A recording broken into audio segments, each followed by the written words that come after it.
Hello, my dear friends. Welcome back to another evening of shared stories and good company. Tonight, we're going to do something a little bit special. We're going to fall asleep to Adventure Time, but not the episode everyone already talks about. Not I Remember You, not Simon and Marcy, not the finale. Tonight, we're going to explore the episodes that got lost in the shuffle. The quiet ones, the weird ones, the ones that got buried between bigger, flashier lore moments, and have been sitting there waiting for someone to come along and appreciate what they were actually doing. Now, here is something that still amazes me about this show. Adventure Time ran for 10 seasons and 283 episodes on Cartoon Network between 2010 and 2018. In that time, it earned 8 Primetime Emmy Awards and a Peabody Award, which, if you do not know, is one of the most prestigious honours in all of broadcasting. And when people talk about the show, when they make their lists and rank their favourites, the same 15 or 20 episodes always come up. The heavy hitters, the ones with the big lore reveals, the ones that made people cry, the ones that changed the trajectory of the whole series. And those episodes deserve all the love they get. They really do. But there are dozens of brilliant episodes hiding in the margins. Episodes where the show tried something so experimental that audiences did not quite know what to make of them when they aired.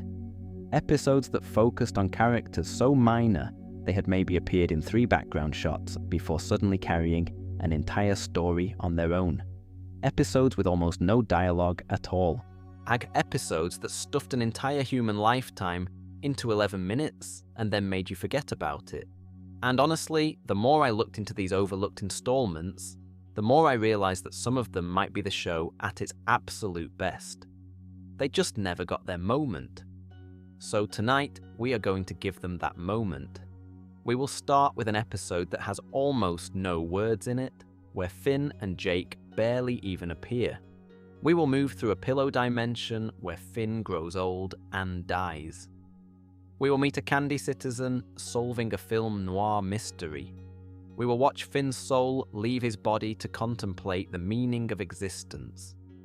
And we will talk about the only episode in the entire series that was animated in Japan by a legendary anime director with no supervision from the American team at all. There's plenty more in between. So get comfortable, settle into whatever position feels right, and let us begin. So, the first episode I want to talk about is one from fairly early in the show's run. Season 3, Episode 17. It is called Thank You, and it aired on November the 23rd, 2011. Now, here is the thing about this episode. If you were a casual Adventure Time fan who tuned in every week for Finn and Jake's adventures, Thank You probably confused you a bit, because Finn and Jake are barely in it. They show up briefly in the background of a couple of scenes, almost like cameos in their own show, and then the camera moves on. The episode is not about them. Instead, the episode follows a snow golem, just a snow golem wandering through the Ice Kingdom doing snow golem things. And this snow golem finds a tiny firewolf pup that has gotten separated from its pack. Now, firewolves and snow golems are natural enemies. Fire melts ice. That is about as fundamental a conflict as you can get. But this snow golem does something unexpected. It picks up the pup and decides to take care of it. And what follows is, I think, one of the most beautiful 11 minutes of television Adventure Time ever produced. The snow golem tries to keep the pup warm by building it a little shelter. It tries to feed it by gathering food it has seen the fire wolves eat. It holds the pup close to its body, even though the fire is literally melting it. Every time the snow golem touches this little creature, part of itself disappears, and it keeps doing it anyway. What makes this episode so remarkable is how little dialogue there is. The snow golem does not speak. The firewolf pup cannot speak. There are no voiceover narrations explaining what is happening or why. The story is told almost entirely through animation, through body language and facial expressions, and the way characters move through space. It feels less like an episode of a Cartoon Network show and more like an animated short film you might see at a festival. And actually, that comparison turned out to be more accurate than anyone expected. Thank You was accepted into the 2013 Sundance Film Festival short film program. Sundance, if you are not familiar, is one of the most prestigious independent film festivals in the world. It is where careers are launched, where art films find their audiences, where the independent filmmaking community gathers every January in Park City, Utah. And there, like among all these serious independent shorts and documentaries, was an episode of Adventure Time, an episode of a cartoon about a boy and his stretchy dog. That is how good this episode is. It transcended its own medium.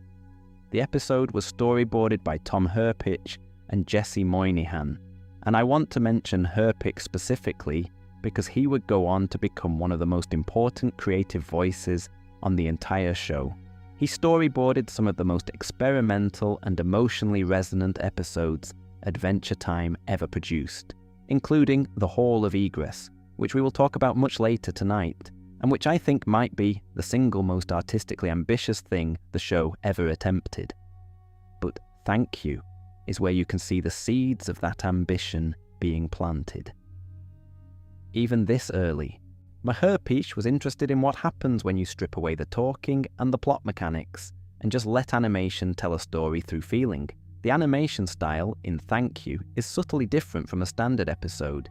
There are wider environmental shots, longer holds on frames, moments where the camera just sits with a scene instead of cutting away quickly. The pacing is slower and more contemplative, closer to the rhythms of independent animation than the snappy comedy pacing of most Adventure Time episodes. It is a deliberate choice, and it works beautifully. Thematically, the episode is about compassion across difference. It is about caring for someone even when it costs you something. The snow golem is not being strategic. It is not thinking about what it will gain. It is just responding to a small creature that needs help. And it keeps responding even as the consequences literally melt it away. There's no grand speech about this. No character turns to the camera and says, "See, we should all be kinder to each other." The episode trusts you to feel it without being told. And I think that is why it gets overlooked. It does not have a twist. It does not advance the main storyline. There is no lore to decode or timeline to puzzle over. It is just a snow golem and a firewolf pup, and it is absolutely lovely. And then it ends. In a show that would eventually become famous for its complex, serialized mythology, an episode like Thank You can feel like it does not have a place in the conversation. But I think it has one of the most important places of all. It reminds us what the show was always about at its core, underneath all the lore: kindness, connection, looking after each other, even when it is hard. The willingness to step away from the main characters and tell a completely self-contained story like this is something Adventure Time got braver about as the show went on. In later seasons, entire episodes would be handed over to side characters, to experimental formats, to stories that took wild creative risks. But even in the middle of the show's run, when it was at peak popularity and the temptation to play it safe must have been enormous, there were episodes that tried things so strange that fans did not quite know where to put them, like the time Finn crawled into a pillow fort and lived an entire human lifetime inside it. Puhoy is the 16th episode of the 5th season, and it aired on April the 8th, 2013. The premise sounds simple, almost silly. But Finn is upset because Flame Princess did not laugh at a joke he told her, and he is sulking about it while Jake builds a pillow fort in the tree fort. Finn crawls inside the fort and somehow slips through into another dimension, a dimension made entirely of pillows. This is Pillow World. Everything here is soft and cushioned and made of fabric. There are pillow people, pillow buildings, a pillow ocean, and Finn, rather than immediately trying to find his way back, just starts living there. He helps the pillow people with problems. He fights pillow monsters.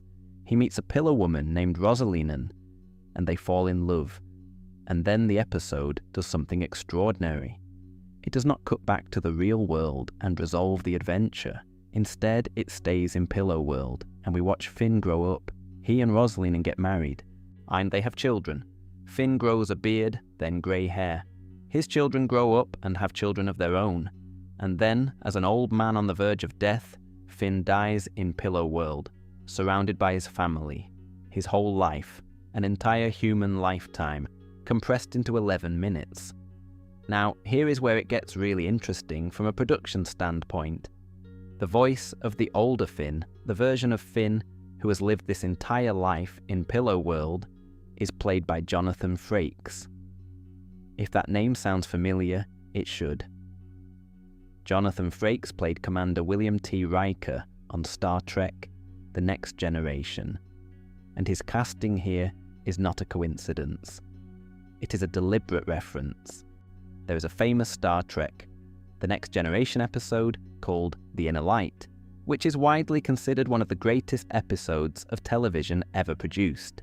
In that episode, Captain Picard gets hit by a beam from an alien probe and wakes up on a distant planet. He lives an entire lifetime there, 40 years or more, has a wife, has children, grows old, learns to play the flute, and then he wakes up back on the Enterprise, and only about 20 minutes have passed. The crucial difference between The Inner Light and Puhoy is that Picard remembers his alternate life. He carries it with him. It changes him. Finn, on the other hand, forgets everything almost immediately. He crawls back out of the pillow fort and starts telling Jake about a dream he had, but the details are already slipping away. By the time Flame Princess calls to say she actually did get his joke, Finn has forgotten Pillow World entirely. He cannot even tell Jake what it was about. After the call, Finn tells Jake, "I just had the #1 wildest dream," which is actually another meta reference to Jonathan Frakes, whose character on Star Trek was literally called #1. It is a small detail, but it shows how much thought went into this episode. But here is the thing that genuinely blew my mind when I learned about it. There is a moment near the end of the episode, right after Finn dies in Pillow World. His spirit ascends upward, floating through space, naked and luminous, and he bounces off the tongue of a massive, strange entity before emerging back through the top of the pillow fort in the real world. That entity, that enormous, incomprehensible thing Finn briefly interacts with in the space between dimensions, is Golb.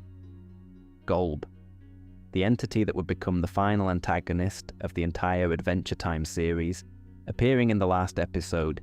Come along with me, 5 full seasons later. This tiny blink and you miss it moment in Puhoy is the first time Golb ever appears in the show, and almost nobody talks about it because most viewers assumed it was just a random weird thing in an already weird episode. But the show was planting seeds years and years before the payoff. That is extraordinary long-term storytelling for any medium, let alone a cartoon that airs in 11-minute blocks. The episode also continues a visual motif that the show had been building for a while and would continue building for years afterward. In Pillow World, each the older Finn has a robotic right arm. This matches visions of himself that Finn had seen in previous episodes like King Worm and Mortal Folly, where alternate or future versions of himself appeared with a mechanical right arm, and it matches the alternate reality version of Finn in Finn the Human, who also has a robotic arm. The show was consistently seeding the idea that Finn would lose his right arm long before it actually happened in Escape from the Citadel at the beginning of Season 6. Puhoy is part of that thread, and most people never notice because they are too busy being charmed by the pillow people. Thematically, Puhoy asks a question that is genuinely haunting if you sit with it long enough. If you live an entire life but forget about it afterward, did it matter? Finn fell in love, raised children, I had grandchildren, and experienced everything that comes with a full human existence. Joy, sorrow, aging, loss, and then he forgot all of it. Were those experiences real? Did they mean something even if the person who had them can no longer remember them? The episode does not answer this question. It just lets it hang there, quietly devastating, while Finn goes back to worrying about whether his girlfriend thinks he is funny. That tension between the enormous and the trivial is so perfectly Adventure Time. 1 minute, the show is grappling with the nature of memory and existence. The next minute, a kid is relieved because his girlfriend laughed at his joke. Both things are treated as equally real and important, and somehow that is not a contradiction. It is just life. Me at Puhoy showed that Adventure Time could pack an entire lifetime into 11 minutes. But some of the show's best experiments went in the opposite direction, taking a character who had appeared for maybe 30 seconds total across the entire series and building an entire world around them. And one of the best examples of this happened later in the same season, when the show handed an entire episode to a background character made of root beer. Season 5, Episode 40. Root Beer Guy. It aired on December 2nd, 2013, and it was storyboarded by Graham Falk. Now, if you watched Adventure Time regularly, you might have noticed Root Beer Guy before this episode. Maybe he was one of the hundreds of Candy Kingdom citizens who populated background shots and crowd scenes. A tall glass of root beer with arms and legs, and a face. At going about his business somewhere behind whatever Finn and Jake were doing, you would have had absolutely no reason to pay attention to him, but this episode zooms in on his life, and what it finds there is surprisingly rich. Root Beer Guy works a boring telemarketing job at a call center in the Candy Kingdom. He sits in a cubicle, makes calls, goes through the motions. He is married to Cherry Cream Soda, and their relationship feels comfortable, but maybe a little stale. The routine has taken hold, you know. Same commute, same desk, same conversations. But Root Beer Guy has a secret passion. At night, after his wife goes to bed, he stays up writing detective fiction. He is working on a novel, actually. A hard-boiled mystery about a tough private eye navigating the seedy underbelly of the Candy Kingdom. And then one night, while he is walking home, he sees something he should not have seen. What appears to be Finn and Jake committing a murder. A body wrapped in a tarp. Suspicious behavior, and Root Beer Guy, channeling every noir detective he has ever imagined, decides to investigate. The entire episode is structured as a film noir parody, and it is done with genuine affection for the genre. The camera angles are tilted and canted, which is a technique from old noir films from the 1930s and 1940s that was used to create a sense of unease and disorientation. Root Beer Guy narrates in his head with this deadpan internal monologue, seeing shadows and conspiracies everywhere. There's even a direct reference to the film Glengarry Glen Ross, when two of Root Beer Guy's co-workers at the call center are overheard discussing a plan to start their own telemarketing company, saying it's easy to do when you have all the leads. That is a line that would go completely over the heads of most kids watching, but would make any film fan crack a smile. The mystery itself is not actually what it seems. Root Beer Guy did not witness a murder. What he saw was a staged event, part of a test that Princess Bubblegum was running to evaluate the competence of the Banana Guards, who are, if we are being generous, not exactly the sharpest security force in Ooh. The whole thing was fake, designed to see whether anyone would even notice or report suspicious activity. Yep, and Root Beer Guy was the only citizen in the entire Candy Kingdom who did. What makes this episode work so well is how it treats Root Beer Guy with complete sincerity. He is not a joke. His cubicle life, his stalled dreams, his writer's ambition, his determination to do the right thing when he sees something wrong, all of it is played straight. This is a guy who is living a small, quiet life, and the episode says that small, quiet life has value.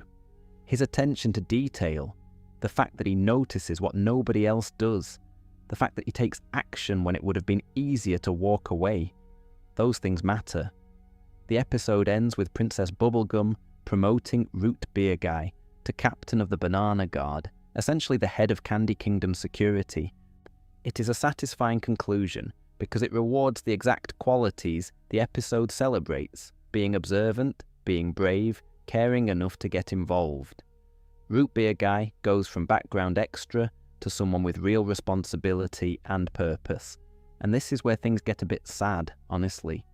Root Beer Guy shows up again in later episodes in his new role as captain, and you start to get attached to him. He is this dependable, slightly dry presence in the Candy Kingdom, doing his job, protecting people, and then, in the season 6 episode, Something Big, Root Beer Guy dies. He is killed protecting the Candy Kingdom from an ancient destructive entity. He sacrifices himself, and it is treated with real weight. A character who was introduced as a background gag, who got one spotlight episode and a handful of appearances afterward, are to die heroically, and it genuinely hurts. That is because Root Beer Guy did its job so well. In 11 minutes, it made you care about someone you had never noticed before. I think Root Beer Guy also set an important precedent for the show going forward. It proved that Adventure Time could hand an episode to literally anyone in its world and find a compelling story. Before this episode, there had been a few experiments along these lines. Thank You, with the Snow Golem being the obvious example, but Root Beer Guy went further. It did not just show us a side character having an adventure, it showed us a side character having a life, a real, complicated, somewhat boring, deeply human life. And that opened the door for future episodes like Lemon Hope, Little Brother, Thanks for the Crab Apples, Our Giuseppe, and others that we will get to later tonight. Root Beer Guy showed us the world through the eyes of an ordinary citizen, but Adventure Time had another character who saw the world in an entirely different way. A tiny living game console whose solo adventures were some of the most charming and emotionally surprising in the whole series. Let us talk about BMO. If you have watched any amount of Adventure Time, you know BMO, this little living game console that lives with Finn and Jake in the Tree Fort. BMO is one of the show's most beloved characters, and for good reason. There is something about BMO that just makes you smile. Maybe it is the voice, this high-pitched, slightly off-kilter delivery. Maybe it is the way BMO interacts with the world, with this innocent, almost alien perspective, where everything is new and interesting and slightly confusing. BMO is a character who plays pretend by themselves, who talks to their own reflection as though it is a different person, who assigns dramatic meaning to completely mundane events. BMO is, in a lot of ways, the purest character on the show. And in BMO Lost, the 17th episode of Season 5, which aired on April the 15th, 2013, the show gave this little console a solo adventure that is quietly one of the most charming things in the entire series. The premise is straightforward. BMO gets separated from Finn and Jake and ends up lost in the wilderness of Ooh.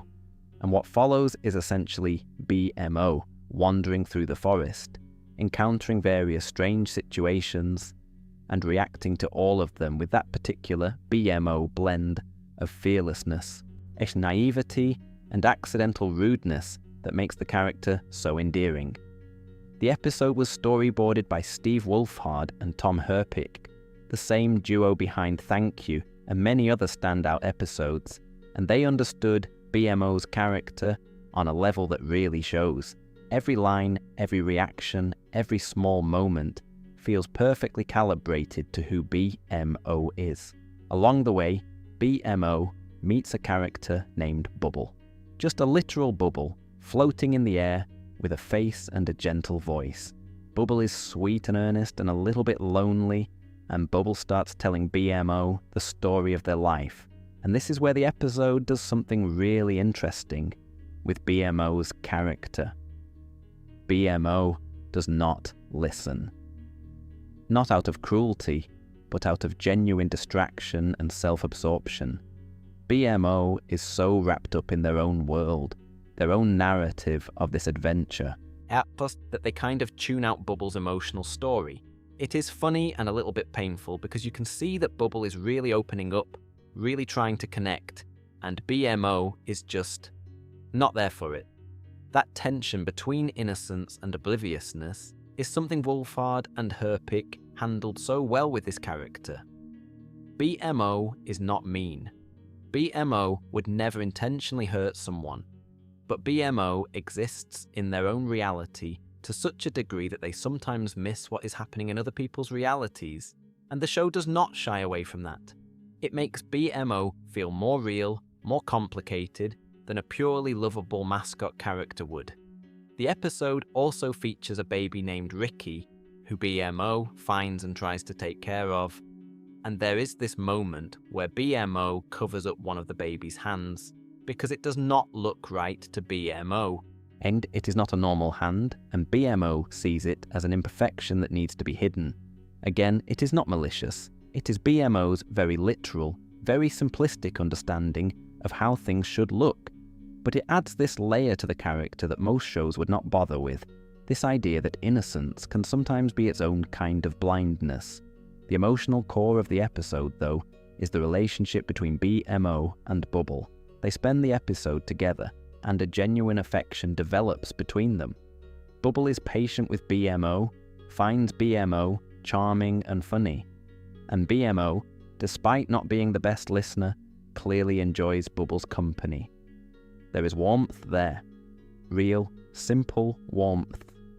And then Bubble pop. Just like that, gone. It is not dramatic. It is not a sacrifice or a battle. It is just what happens to Bubbles eventually.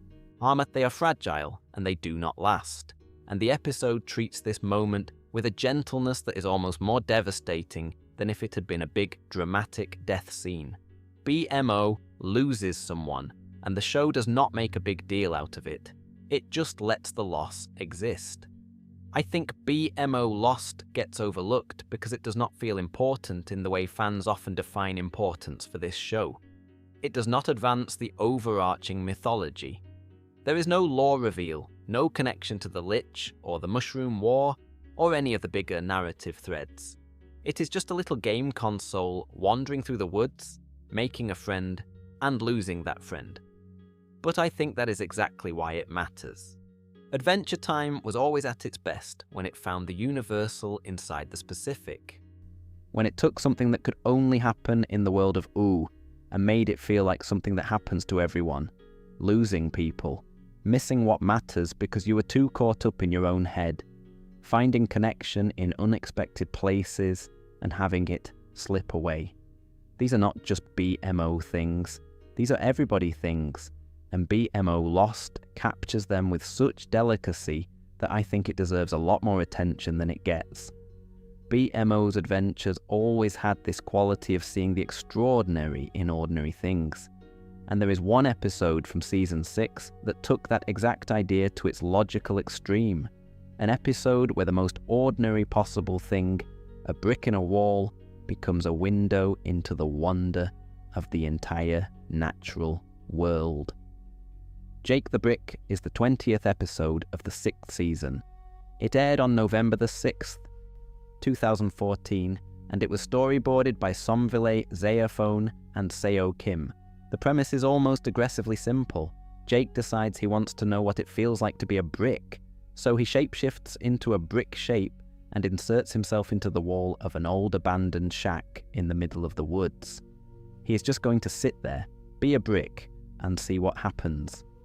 Finn, being a supportive brother, gives Jake a walkie-talkie before he leaves. The walkie-talkie is tuned to a radio frequency that happens to be picked up by Starchy's radio station in the Candy Kingdom. So, as Jake sits in this wall and starts narrating what he sees around him, his observations are being broadcast across all of Ooh, and one by one, the citizens of Ooh start tuning in. What Jake sees is nothing dramatic. A bunny carrying a leaf, ants building a colony, a rain starting to fall. The old shack slowly deteriorating around him. He narrates all of this with this gentle, observational tone, like a nature documentary. There is no villain. There is no conflict, unless you count the gentle tension of wondering whether the bunny will successfully deliver its leaf before the rain ruins it.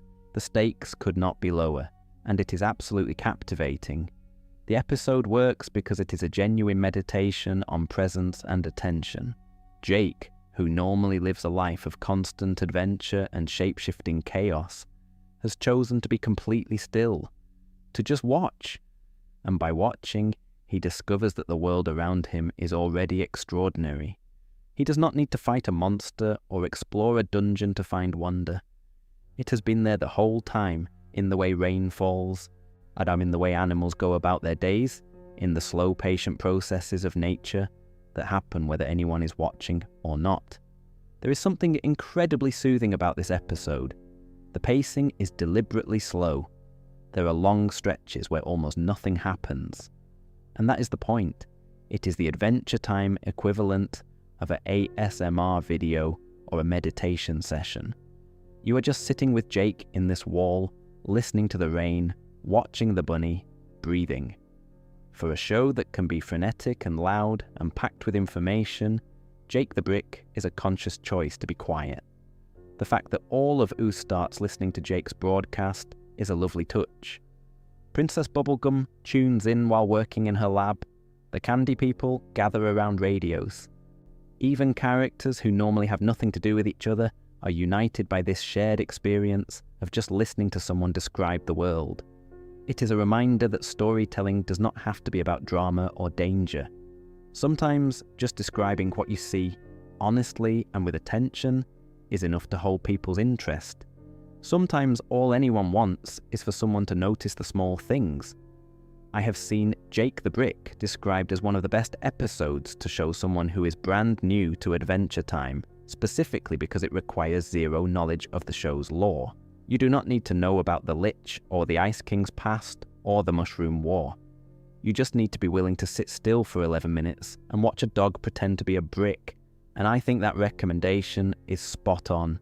But if Jake the Brick does not make you at least a little bit curious about the rest of the show, then Adventure Time might just not be for you, and that is okay. Jake finding wonder in stillness is one of the most beautiful things the show ever did, but Adventure Time could also find wonder in chaos, especially when they handed the creative reins to someone from an entirely different artistic tradition. And in 2014, they handed those reins to one of the most inventive animators working anywhere in the world. Food Chain is the 7th episode of the 6th season. It aired on June the 12th, 2014, and right from the opening seconds, you can tell something is different. The animation style is wilder, more fluid, more exaggerated than anything Adventure Time had done before. Characters stretch and morph and transform in ways that feel almost like they are being drawn in real time. The colour palette is brighter and more saturated. The movement has this frenetic, joyful energy that is completely unlike the show's usual aesthetic. That is because this episode was not made by the regular Adventure Time team. Food Chain was written, directed, storyboarded, and animated by Masaki Yuasa, a legendary Japanese animator and director. If you are into anime at all, you might know his work. He directed Mind Game, Devilman Crybaby, The Tatami Galaxy, Keep Your Hands Off Izuken, and episodes of Samurai Champloo. He is one of the most respected and visually inventive animators working today, and Cartoon Network gave him an episode of Adventure Time to do whatever he wanted with it. I want to emphasize how unusual this is. The episode was produced entirely in Japan by Yuasa's studio, Science Saru, which he co-founded with his longtime collaborator, Yun-Young Choi. There was no outside supervision from the American Adventure Time team. The storyboard was drawn in a vertical format and written entirely in Japanese before being translated into English. Voice actor Minty Lewis, who plays Eileen on regular show, and who guest starred in this episode as a caterpillar named Erin, later said that the producers put a lot of trust in Masaki Yuasa to make something amazing without really understanding what he was doing until he was done. That is a remarkable amount of creative freedom to give someone, and the result is remarkable. Yuasa even sang the opening theme song for this episode himself, for making it the only episode in all 283 to have a different vocalist for the intro. His version of the theme has this playful, slightly off-key quality that immediately signals you're about to watch something outside the normal parameters of the show. The plot, such as it is, follows Finn and Jake on a field trip to the Candy Kingdom Museum of Natural History, where Princess Bubblegum is teaching the Candy Children about the food chain. Finn does not see the point of learning about caterpillars and birds eating each other, and then Magic Man appears, unseen by anyone, and transforms Finn and Jake into small birds. They must now experience the food chain firsthand, living through every stage: small birds, large predator birds, bacteria, plants, and finally caterpillars, in what becomes this wild, psychedelic cycle of consumption and rebirth. The very first transformation, when Finn and Jake become birds, is accompanied by an electronic rendition of Queen of the Night's aria from Mozart's opera The Magic Flute. This choice of music is deliberately playful, since Magic Man, the trickster who cursed them, plays a flute. It is a small detail, but it shows how much thought Yuasa put into every second of this episode. The final musical sequence in the episode, where Finn and the caterpillar Erin dance through the food chain cycle, has been compared to the choreography of Bob Fosse, specifically to his 1979 film All That Jazz, where elaborate musical fantasies accompany the main character's deterioration.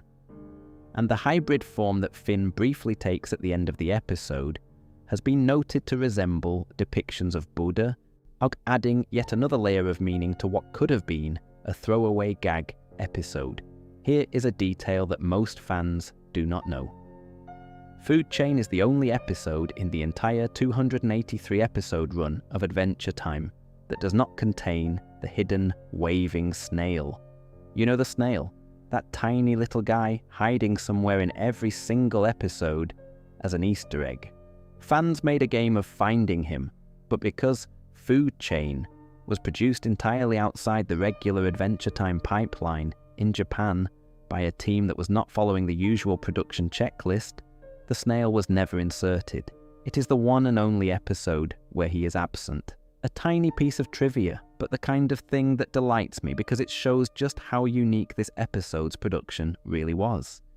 Food Chain was watched by 1.97 million viewers on its original airing. It is technically non-canonical, meaning the events in it do not directly connect to the main Adventure Time storyline. But canonical or not, it is a testament to what Adventure Time could be when it opened itself up to other voices and other traditions. Masaki Yuasa brought something to this show that no one on the American team could have created, and the show was generous enough to let him. That generosity of spirit, that willingness to say, here, take our characters and do something we would never think to do with them, is something I really admire about Adventure Time as a creative project. It was never precious about itself. It was always willing to be weird. Food Chain is Adventure Time at its most visually daring. But some of the show's most quietly devastating experiments did not need a different art style at all. They just needed to let Finn float through the night sky and think about what it all means. Astral Plane is the 25th episode of the 6th season. It aired on January the 22nd, 2015, and it was storyboarded by Jesse Moynihan and Gillian Tamaki. And I want to say, right now, this might be the most underrated episode of Adventure Time. I genuinely believe that. The things this episode accomplishes in 11 minutes, the philosophical ambition of it, the emotional range, the way it connects to the largest events in the show's cosmology, while also being deeply intimate and personal, I think it is extraordinary. The premise is deceptively simple. Finn is asleep and his astral body separates from his physical form. He is now a ghost, essentially, floating through the night, invisible, unable to interact with the world, just observing. And as he drifts through, he encounters a series of characters going about their private nighttime lives. First, he floats into Mr. Fox's house. Mr. Fox, who you might barely remember from a couple of brief appearances earlier in the series, is sitting in his living room at 1 a.m, playing Sudoku by himself. His astral form is sitting on the couch nearby, and when Finn tries to talk to it, Mr. Fox's astral self responds with disconnected, half-asleep rambling. Finn floats away and remarks to himself that the fox looked lonely. This is such a small, quiet moment, but it says so much. Mr. Fox is a character defined by isolation and inaction. He is sitting alone in the middle of the night, doing a puzzle and going nowhere. His astral self, the part of him that could be exploring the world, experiencing wonder, connecting with others, is just sitting there too, doing nothing. It is a portrait of wasted potential and loneliness, painted in about 45 seconds. Next, Finn encounters Bounce House Princess. She is a sentient bounce house, which is one of those Adventure Time concepts that is delightful if you do not think too hard about it. It is late, and she is sending the kids who are bouncing inside her home for the night. Then she tries to go into a cave where she lives, and she encounters a porcupine. The porcupine terrifies her, because one wrong quill and she could pop. And then Bounce House Princess does something unexpected. She talks to herself. She scolds herself for being afraid, for closing herself off from others, mashed for not putting in the effort to get to know people because she is scared of getting hurt. And then the porcupine touches her and she deflates. It is a metaphor and not a subtle one, but it is effective. The anxiety of connection, the fear that opening yourself up to others will lead to damage. The knowledge that isolation is not the answer, but being unable to stop doing it anyway. Bounce House. Princess literally deflates from the thing she was afraid of, and the show lets that moment sit without rushing past it. Finn watches, unable to help, and floats on. Then he finds Ice King. Ice King is alone in his ice castle, composing a song on his drums. Nobody is listening. Nobody asked him to play. He is just creating alone in the middle of the night, because that is what he does. And Finn, who once saw Ice King as a villain and a nuisance, watches him with something like empathy. He can see the loneliness in it, the compulsion to create even when there is no audience, no appreciation, no validation. It is a surprisingly tender portrait of a character who is usually played for comedy. Each of these vignettes is a philosophical meditation. Mr. Fox represents idleness and wasted potential. Bounce House Princess represents fear of vulnerability. Ice King represents the lonely creative impulse. And Finn, unable to interact with any of them, can only observe and feel. But then the episode shifts scale dramatically. Finn's astral body floats up, out of the atmosphere into space. And there he sees something enormous. A comet hurtling toward Earth. The same comet that was featured in the previous episode, Evergreen, which showed the comet arriving millions of years ago during the age of dinosaurs. This comet apparently returns every 1,000 years. And then Grob, Gob, Glob, Grod appears. This is a four-faced deity figure who lives on Mars and is one of the most powerful beings in the Adventure Time cosmology. And Grob, Gob, Glob, Grod makes a decision. He is going to stop the comet by flying directly into it. A suicide attack to save Earth. Finn watches, helpless in his astral form, as this cosmic being sacrifices himself in a massive explosion. Finn's astral body falls back to Earth. He wakes up screaming. Jake asks what happened, and Finn says two words that land like a punch. Glob is dead. And then, in the final moments of the episode, we see that the comet was not actually a comet at all. It was a malfunctioning spaceship, piloted by Martin Mertens, Finn's biological father, the deadbeat who abandoned him, hurtling toward Earth in a broken ship, about to crash land, and one of the most powerful beings in the universe just died trying to stop him. There is also a detail in the promotional art for this episode that most fans miss. In the background of the promotional image, you can see the backside of Golb, the same entity that first appeared in Puhoy, and would later become the final threat in the series. Golb keeps appearing in these quiet, overlooked episodes, and the show never draws attention to it. It is just there, lurking if you know where to look. Astral Plane takes the biggest events in the show's cosmology, a comet that returns every millennium, the death of a god, the return of Finn's father, and frames them through the lens of one boy floating through the night, watching people be lonely. That contrast between the cosmic and the intimate is what makes this episode so special. It says that the universe is vast and terrifying and full of forces beyond our comprehension, but also that a fox playing Sudoku alone at 1 a.m. matters. That loneliness matters. That the small private moments of ordinary lives are just as real and important as the deaths of gods. I think about this episode a lot, honestly, more than most of the big lore episodes that fans tend to celebrate. Astral Plane deals with huge cosmic events through the lens of quiet observation. But some overlooked episodes go even deeper, into Finn's very soul, into his past lives and the memories he has been burying since before he was born. I want to pause here for a moment and note something about what we have been doing tonight. We have been moving through Adventure Time's hidden corners the way Finn moved through the astral plane, drifting from one quiet private space to the next, observing things that most people walk past, finding meaning in the margins. And I think there is something appropriate about doing this at night, when the world is still and the noise of the day has faded, because these episodes were made for that kind of attention. They were made for people who are willing to slow down and look closely at things that do not announce themselves. They are not loud.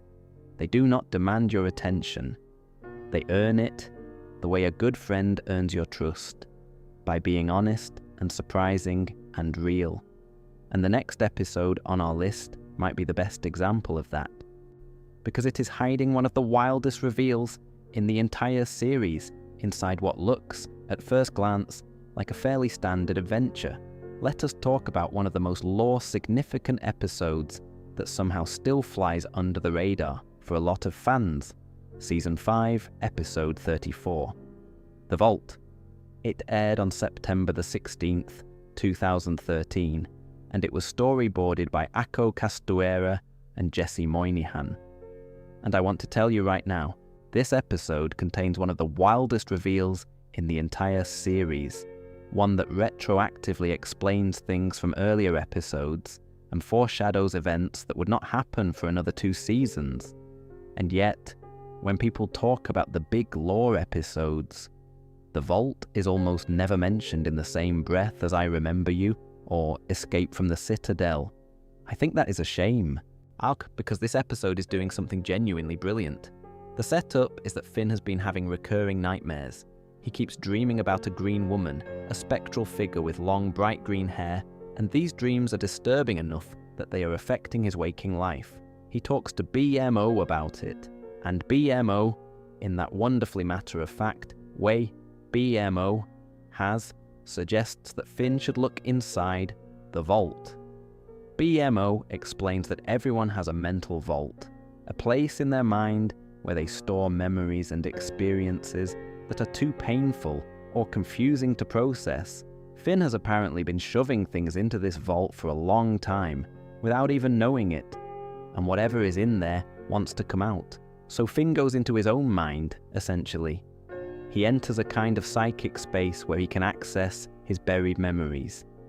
And what he finds in the vault is not just repressed experiences from his current life. He finds past lives, multiple past lives actually, stretching back through time to before Finn was born. He sees brief flashes of himself as a comet, as a butterfly, as some kind of pink, luminous blob. But the most vivid and important past life he encounters is a young woman named Shoko. Shoko lived in an earlier era of Uu, long before the events of the main series. She was a thief, a member of a criminal group called the Bath Boy Gang. She was also missing an arm. Her left arm, from the elbow down, was just gone. She had been born without it, or lost it very young. The show does not specify. And the Bath Boy Gang sent Shoko on a mission to infiltrate the Candy Kingdom and steal an amulet from Princess Bubblegum. Now, this is where it gets really interesting. The Candy Kingdom that Shoko encounters is an earlier version of the one we know. It is smaller, more primitive, still being built, and Princess Bubblegum is there, apparently the same Bubblegum from the main series. Because Bubblegum is functionally immortal, she has been alive for centuries, maybe longer, and Bubblegum, not knowing that Shoko is a thief, befriends her. More than that, Bubblegum takes pity on Shoko's missing arm and builds her a robotic replacement. Think about that for a moment. Princess Bubblegum gives Shoko a robotic arm, and later in the series, in the episode Two Swords, Bubblegum would build Finn a replacement arm as well. The show is rhyming, the same gesture, from the same character, across different lifetimes of the same soul. Bubblegum has been helping Finn, in one form or another, for hundreds of years without knowing it. Shoko, despite developing genuine affection for Bubblegum, goes through with the theft. She steals the amulet, but during her escape, she falls into a river of toxic radioactive waste that runs near the early Candy Kingdom. The waste mutates her, and she dies there, in that river, clutching the stolen amulet. Her body sinks to the bottom and is eventually buried under sediment and time. And here is the reveal that genuinely made my jaw drop the first time I watched this episode. The place where Shoko died, the exact spot where her body came to rest and was buried by centuries of accumulated earth and growth, is the same spot where the tree fort now stands. Finn's house, the home where Finn and Jake live, is built directly on top of Shoko's grave. Finn has been living on top of his own remains from a past life without ever knowing it. This explains so much. In the earlier episode, The Creeps, which was a murder mystery party episode, Finn had a strange vision of a ghostly green-haired figure haunting the old mansion. At the time, it seemed like a random spooky moment, but the vault reveals that Finn was seeing Shoko's ghost because Shoko's remains were nearby, and some part of Finn's subconscious recognized the connection. The ghost was not haunting the house, it was haunting Finn because it was him, or at least a previous version of him, trying to surface through the vault of buried memories. The robotic arm motif that runs through the entire series also connects back to Shoko. In Puhoy, which we talked about earlier, the older Finn in Pillow World has a robotic right arm. In King Worm, a dream episode, Finn has a mechanical arm. In Finn the Human, the alternate reality version of Finn has one. And then in Escape from the Citadel, at the start of Season 6, Finn actually loses his arm in the real timeline when it is torn off during a confrontation with his father. The show had been foreshadowing this moment for years through dream sequences, alternate realities, and past lives. Shoko's missing arm was the original template, the wound that Finn's soul keeps carrying from one life to the next. There is a small detail in this episode that I love, which is that during the flashback to Shoko's time, we see Princess Bubblegum answer her phone by saying, "Hello, Princess Bubblegum here." That is German. She answers the phone in German. This confirms that Bubblegum speaks German, which had been hinted at before through various in-jokes and background details. It is a tiny moment, but it adds to the richness of Bubblegum's character, this ancient, multilingual scientist queen who has been running the Candy Kingdom for longer than anyone realizes. We also learn in this episode that Mr. Cream Puff was confirmed as Bubblegum's former boyfriend. This is a callback all the way to the first episode of the entire series, Slumber Party Panic, where Bubblegum mentions trying to revive her boyfriend, Mr. Cream Puff, from the dead. The Vault takes that throwaway joke from Season 1 and makes it part of the historical record of the Candy Kingdom. It shows how far back the show's writers were thinking, how even the silliest early season gags could be woven into something meaningful later. I think the reason The Vault does not get the attention it deserves is that it is sandwiched in the middle of Season 5, which is the longest season of the show with 52 episodes. There is just so much content in that season that individual episodes can get lost. But The Vault is doing something really ambitious.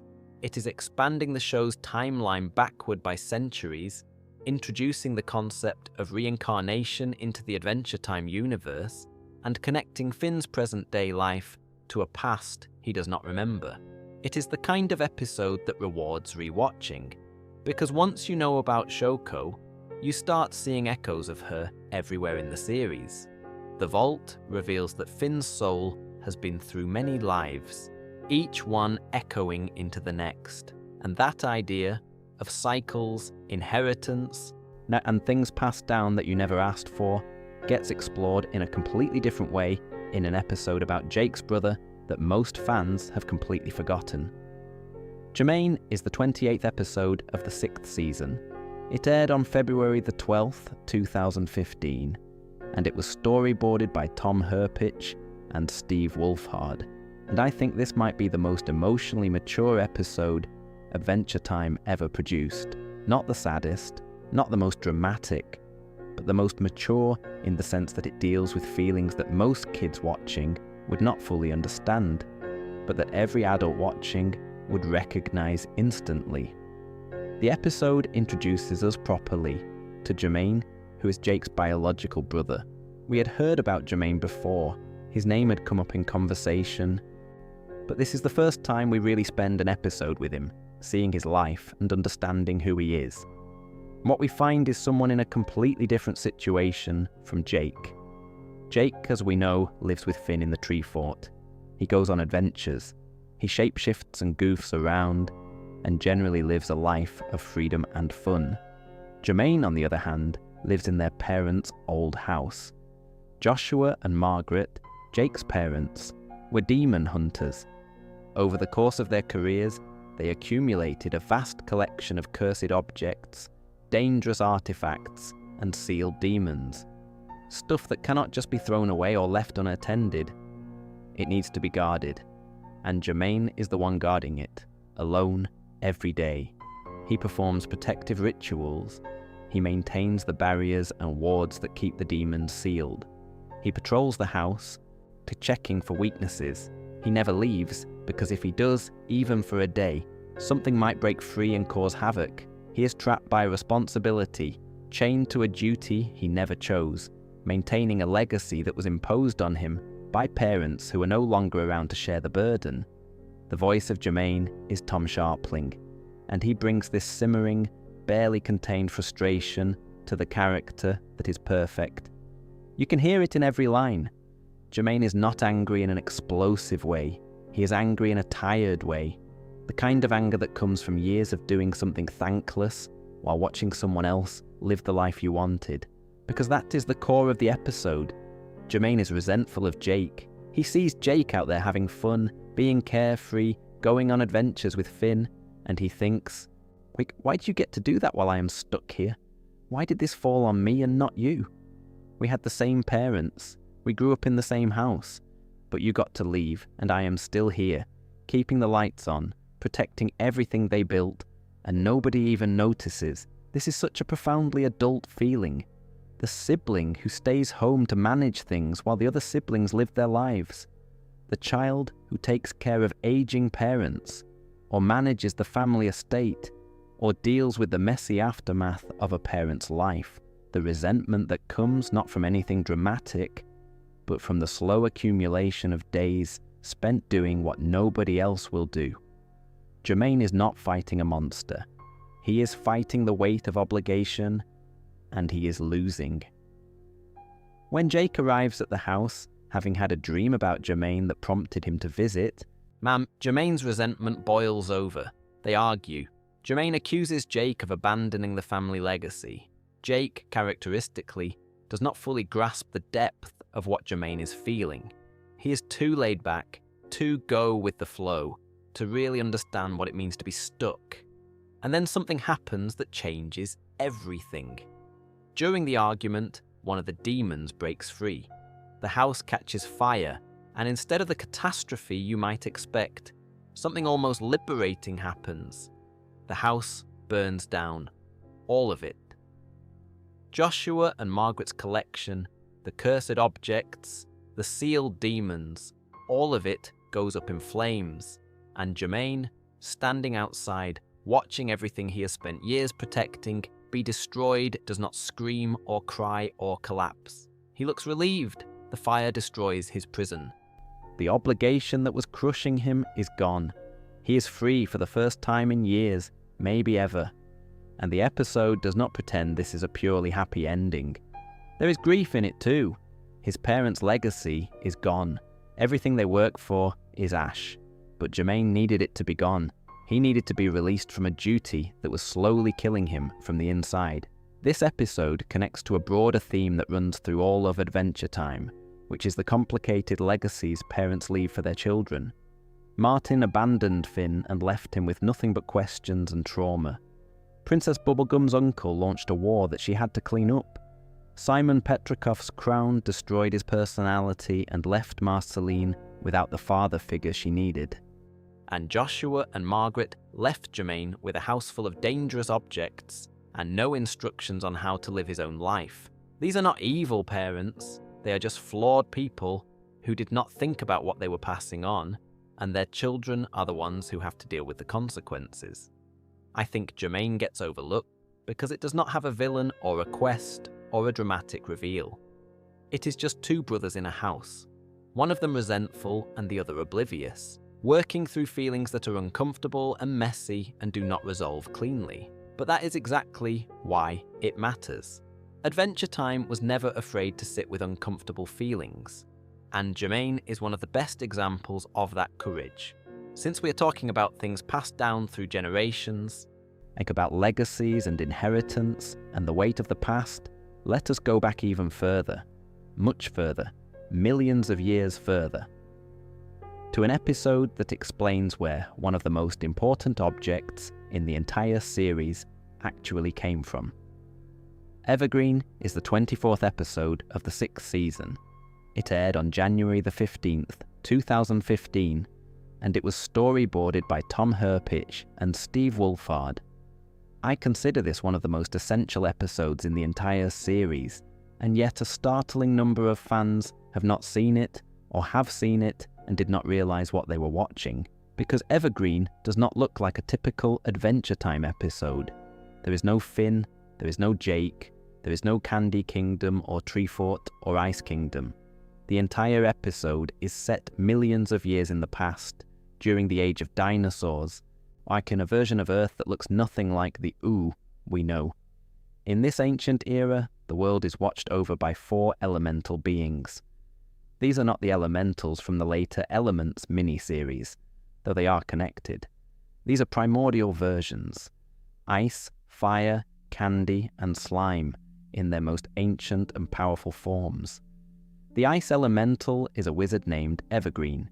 He is tall, gaunt, and blue, with a long hooked nose and a personality that is imperious, dismissive, and single-minded. He has an apprentice, a small green dinosaur creature named Gunter. Yes, Gunter. The same name as Ice King's penguin. This is not a coincidence. Evergreen has detected a comet heading for Earth. A green comet, massive and destructive, that will annihilate all life when it arrives. The other elementals are not sure the comet is real, or they do not believe it can be stopped. But Evergreen is convinced, and he decides to create a magical artifact that can save them. He builds a crown, a wish-granting crown that when worn will grant the wearer's deepest, most heartfelt desire. Evergreen's plan is simple. He will put on the crown. His deepest desire is to stop the comet. The crown will grant that wish. The world will be saved. Simple. But things go wrong. Evergreen is injured before he can put the crown on. The comet is approaching, the other elementals have been defeated, and the only person left to wear the crown is little Gunter, the apprentice, the small, timid dinosaur, who has spent his entire life trying to earn Evergreen's approval and always failing. Gunter puts on the crown, and the crown reads his deepest desire. But Gunter's deepest desire is not to stop the comet. Gunter does not fully understand the comet. He is a child, essentially. His deepest desire, the thing buried at the very core of his being, the wish he would make if he could make any wish at all, is to be like Evergreen. To be powerful and respected and important, like his master. To be seen by Evergreen as worthy. So the crown grants that wish. And instead of stopping the comet, it begins transforming Gunter into a copy of Evergreen. Gunter's body changes. He grows taller, his skin turns blue, his nose extends into that long hooked beak. He becomes a twisted echo of the master who never loved him enough. And the comet hits anyway. The world is destroyed, the dinosaurs wiped out, the elementals shattered, everything ends, but the crown survives. And this, the show reveals. Austin is the origin of the Ice King's crown, the crown that Simon Petrikov found thousands of years later, the crown that slowly drove Simon insane, erasing his memories, transforming him into the Ice King, a lonely, confused wizard who hoards penguins and kidnaps princesses. The crown was always trying to do the same thing it did to Gunter. It was trying to turn its wearer into Evergreen. Every person who puts on the crown gradually becomes a version of Evergreen, because that is what it was designed to do. Fulfill Gunter's wish, over and over, forever. And Simon Petrikov named his penguin Gunter. He does not know why. He probably does not even remember consciously. But somewhere deep in the crown's programming, that name persists. Gunter, the name of the apprentice whose broken wish created this artifact of madness. This is one of the most elegant pieces of world building in all of Adventure Time. In 11 minutes, the show explains the origin of the Ice Crown, recontextualizes Simon's entire tragic story, introduces the idea that comets are cyclical threats in this world, a threat that pays off later in the season, and tells a heartbreaking story about a child who just wanted to be loved by a parent figure who could not be bothered. Because that is what Evergreen was. A negligent, dismissive authority figure who treated his apprentice as a servant rather than a student. He never told Gunter he was proud of him. He never showed Gunter warmth or encouragement. And in the moment that mattered most, that emotional neglect is what doomed the entire world. Evergreen is simultaneously a cosmic origin story and an intimate tragedy about failed parenting. It connects to Jermaine in the way it explores how the people who raise us shape us in ways we cannot control. Gunter did not choose to wish for Evergreen's approval. That wish was planted by years of being ignored and belittled. Jermaine did not choose to be the one stuck guarding the house. That role was assigned by parents who did not think about the burden they were leaving behind.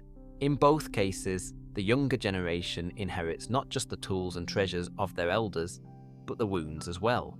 I think the reason so many fans skip Evergreen is that it does not feature any of the regular cast. If you are watching for Finn and Jake, for Marceline and Bubblegum, this episode can feel like a detour. But it is the opposite of a detour. It is the foundation. Everything that happens with the Ice King, with Simon, with Marceline's relationship to Simon, all of it traces back to this moment, to a small dinosaur putting on a crown and wishing with his whole heart to be loved. There is a thread connecting all of the episodes we have discussed so far, and I think it is starting to become visible. Thank You is about caring for something even when it hurts. Puhoy is about living and losing an entire life. The Vault is about carrying wounds from past lives you cannot remember. Jermaine is about the weight of family obligation, and Evergreen is about how the failures of one generation become the curses of the next. The show keeps circling around this idea that love is complicated and insufficient and absolutely necessary, that the people who raise us shape us in ways we cannot control, that the deepest wounds are often the ones we inherit rather than the ones we earn. And yet, for all this heaviness, the show never loses its capacity for gentleness. Even in its darkest moments, Adventure Time finds room for kindness. which brings us to an episode that is almost entirely about that. About kindness so quiet, so unassuming, that nobody even notices it is happening. Let us stay with this idea of things that happen quietly, things that nobody notices, for a little while longer. Because there is an episode in the 6th season that takes this concept and pushes it to its absolute limit. An episode about a character who barely speaks, who does something extraordinary, and whose sacrifice goes almost entirely unacknowledged by the people around him. Thanks for the crab apples. Giuseppe is the 18th episode of the 6th season. It aired on November the 6th, 2014, and it was storyboarded by Somvele Xiophone and Seo Kim, the same team behind Jake the Brick. And like Jake the Brick, this episode has a meditative quality to it. It is unhurried and gentle and a little bit melancholy. But where Jake the Brick found beauty in observation, thanks for the crab apples, Giuseppe finds beauty in being overlooked. The premise is that Ice King goes on a road trip with a group of misfit wizards. They pile into a bus and drive out into the countryside of Oo, and the episode follows their journey. There is no quest, no mission, no villain to defeat. They are just going somewhere, because going somewhere felt like the right thing to do. The wizards on the bus are an odd collection. Some of them are loud and boisterous, some are strange and inscrutable. And in the back of the bus, sitting quietly, barely saying a word, is Giuseppe. Giuseppe is an old man made of dirt. That is the simplest way to describe him. He looks like a small, fragile figure, composed of dark earth, with a gentle, weathered face. He does not participate much in the conversations. He does not draw attention to himself. He watches. He listens. He eats crab apples that he picked up somewhere, offering them to the others who barely register the gesture. The episode has this lovely loose feeling to it, like a home movie of a trip you half remember. The wizards talk and bicker and have small moments of connection. Ice King is Ice King, oblivious and self-important and oddly charming in his desperation for friendship. And the scenery scrolls by outside the windows. Time passes. Nothing much happens, and everything happens. And then the bus approaches a lake, and there is a problem. The road is gone, or the bridge is out, or something prevents them from continuing. The bus is going to crash. And Giuseppe, quietly, without fanfare, without asking for permission or recognition, acts. He dissolves himself into the lake. His body, made of dirt, simply dissolves into the water, and somehow this saves the bus and its passengers. The details of the mechanics are vague, and I think that is deliberate. The show is not interested in explaining how Giuseppe's sacrifice works on a physical level. It is interested in the fact that he did it at all, and here is the part that really gets me. The other wizards barely react. They are confused for a moment. They are not sure what happened.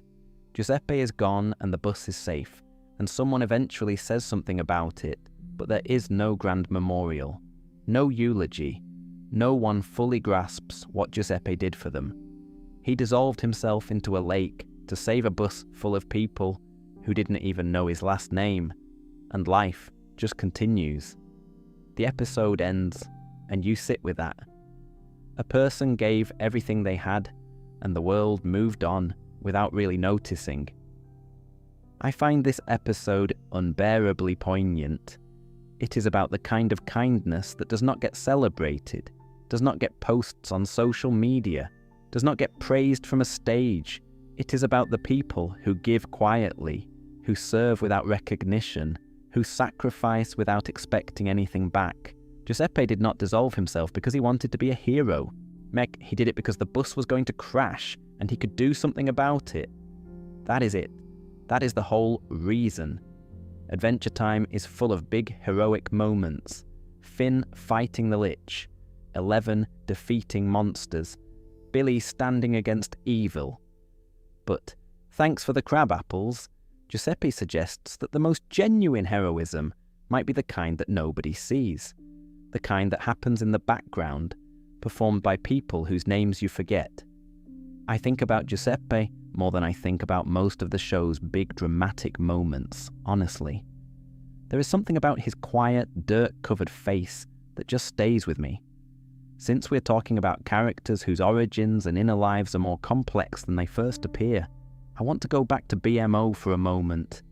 We talked earlier about BMO Lost, where our tiny game console friend got separated from Finn and Jake and had an adventure in the wilderness. But there is another BMO episode that I think deserves attention, one that reveals where BMO came from and why BMO exists at all. And the answer is one of the most touching things in the entire show. Be More is the 28th episode of the 5th season. It aired on July the 22nd, 2013, and it was storyboarded by Tom Herpick and Steve Wolfhard. The story behind this episode is actually kind of interesting from a production standpoint.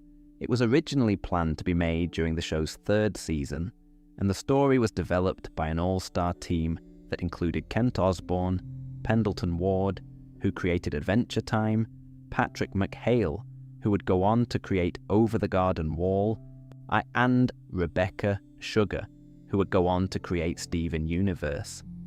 By the time the episode was actually produced during Season 5, it had changed substantially from the original pitch, but the fact that so many of the show's most talented voices contributed to its bones says something about how important this episode was considered internally.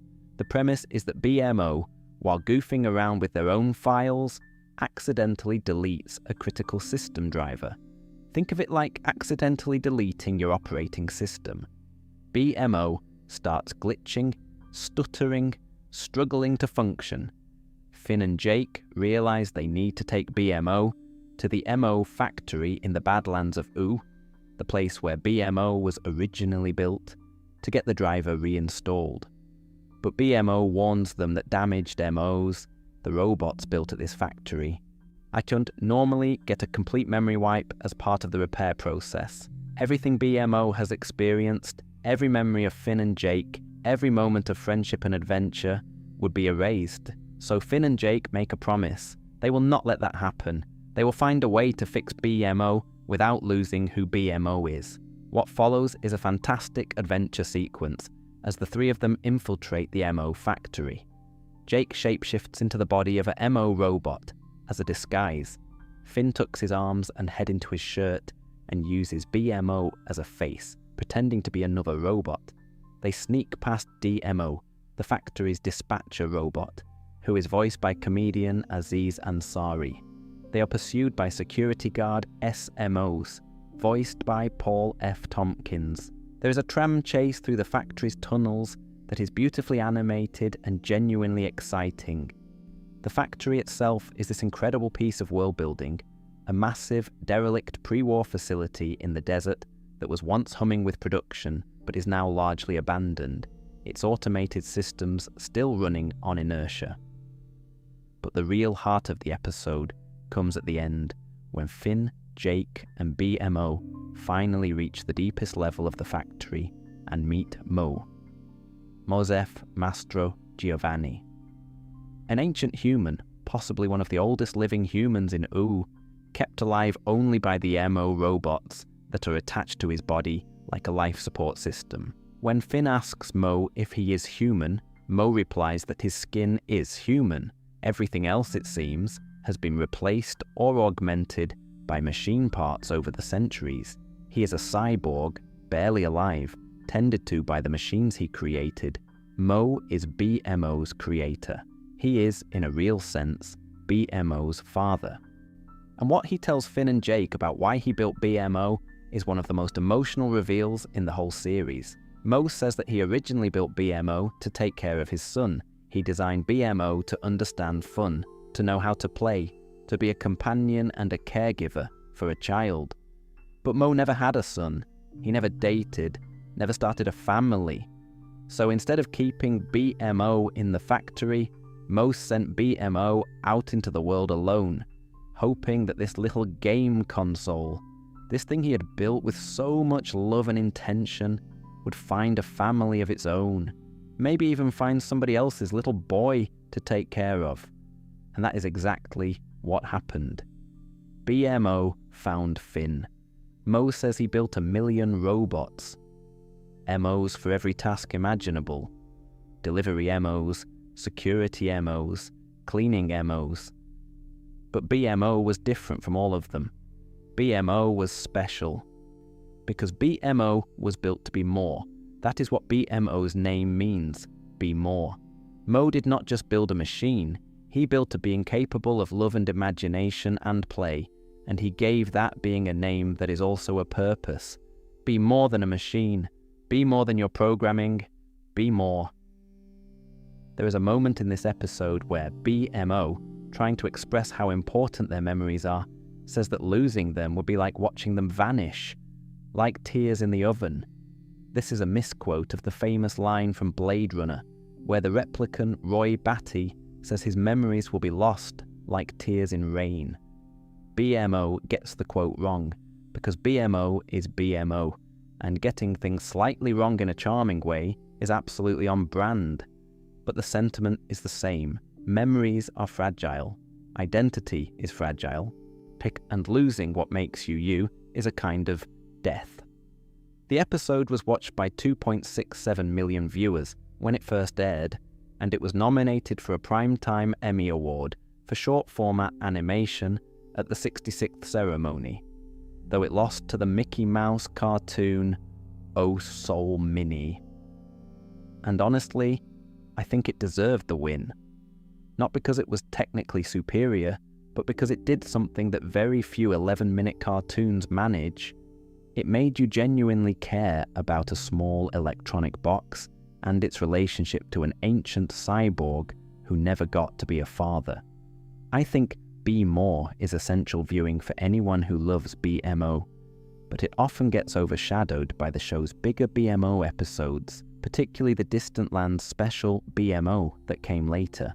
But Be More is where the foundation is laid.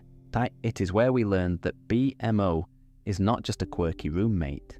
BMO is the fulfillment of a lonely man's dream, a dream of having a child and a family, realized in the most unexpected way possible. Mo never had a son, but the son he built found a family anyway. Let me take a breath here and note something about the pattern we are seeing across these overlooked episodes. Thank You is about caring for someone different from you. Puhoy is about experiencing a life and then losing the memory of it. Root Beer Guy is about finding purpose in an unremarkable existence. BMO Lost is about connection and loss. Jake the Brick is about presence and observation. Food Chain is about transformation and cycles. Astral Plane is about witnessing the lives of others. The Vault is about inherited wounds across lifetimes. Toyist Jermaine is about the burden of family obligation. Evergreen is about the damage caused by withheld love. Giuseppe is about invisible sacrifice. Be More is about being made with love and finding where you belong. Every single one of these episodes is about something deeply human, expressed through the most fantastical situations imaginable. That is what Adventure Time does better than almost any other show.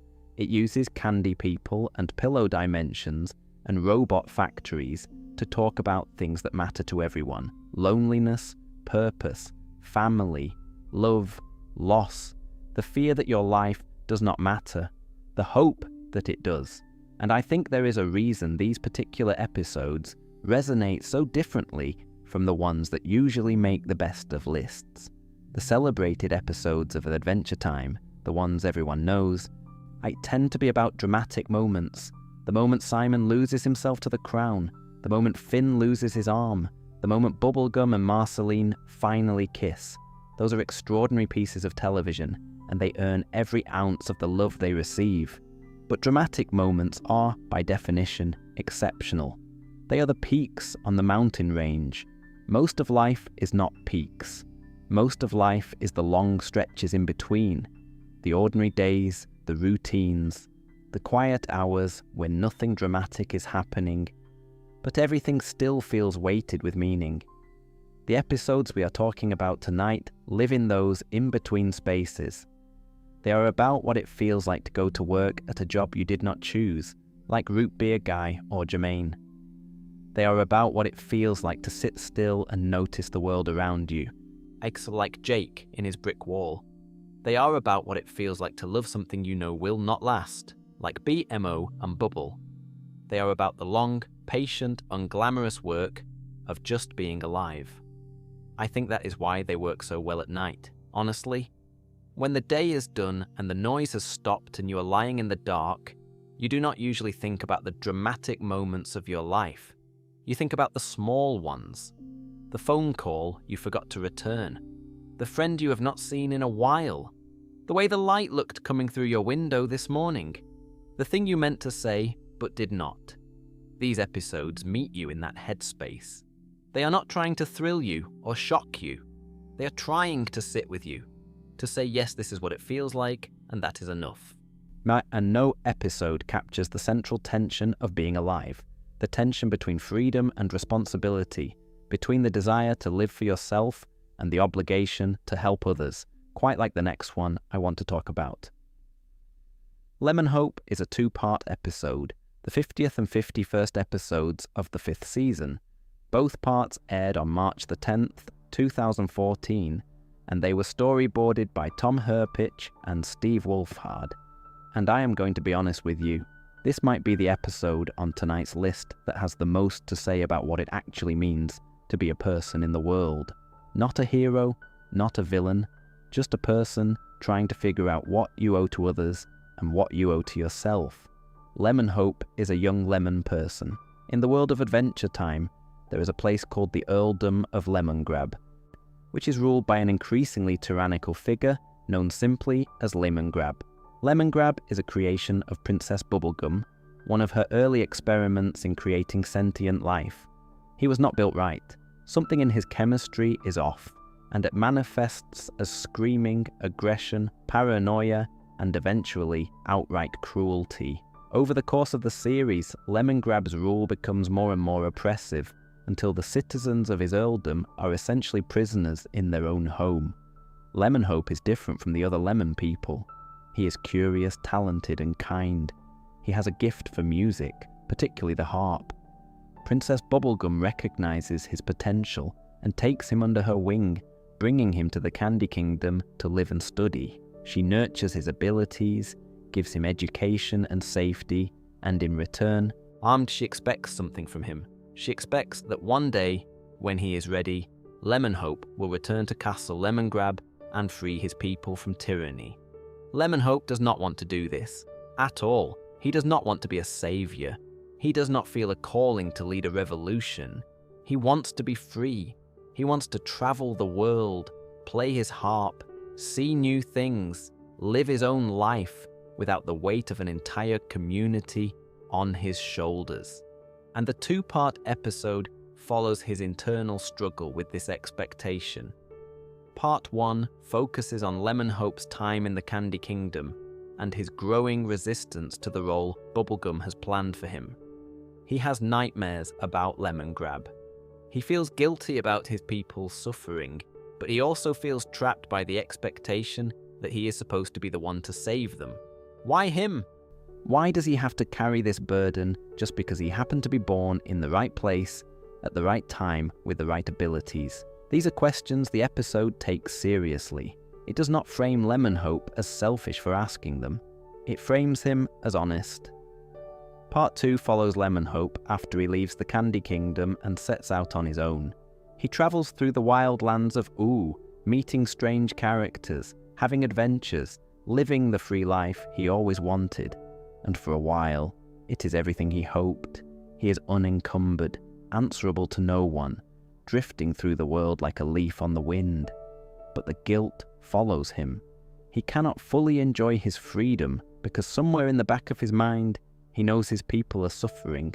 The dreams do not stop. The knowledge does not go away. And eventually, reluctantly, not because he has found some heroic calling, but because the guilt has become heavier than the freedom, Lemon Hope returns to Castle Lemongrab. He plays his harp and the music breaks through Lemongrab's defenses. The people are freed. Lemon Hope has done what was expected of him. And then he leaves again. He does not stay to rule. He does not accept the mantle of leadership. He frees his people, makes sure they are safe, and then walks away to resume his life. Because Lemonhope was never supposed to be a king. He was supposed to be a free person who happened to do one brave thing when it was needed. The final moments of the Lemonhope two-parter contain one of the most haunting images in all of Adventure Time. The show flashes forward, far, far forward. We see an ancient Lemonhope, thousands of years old.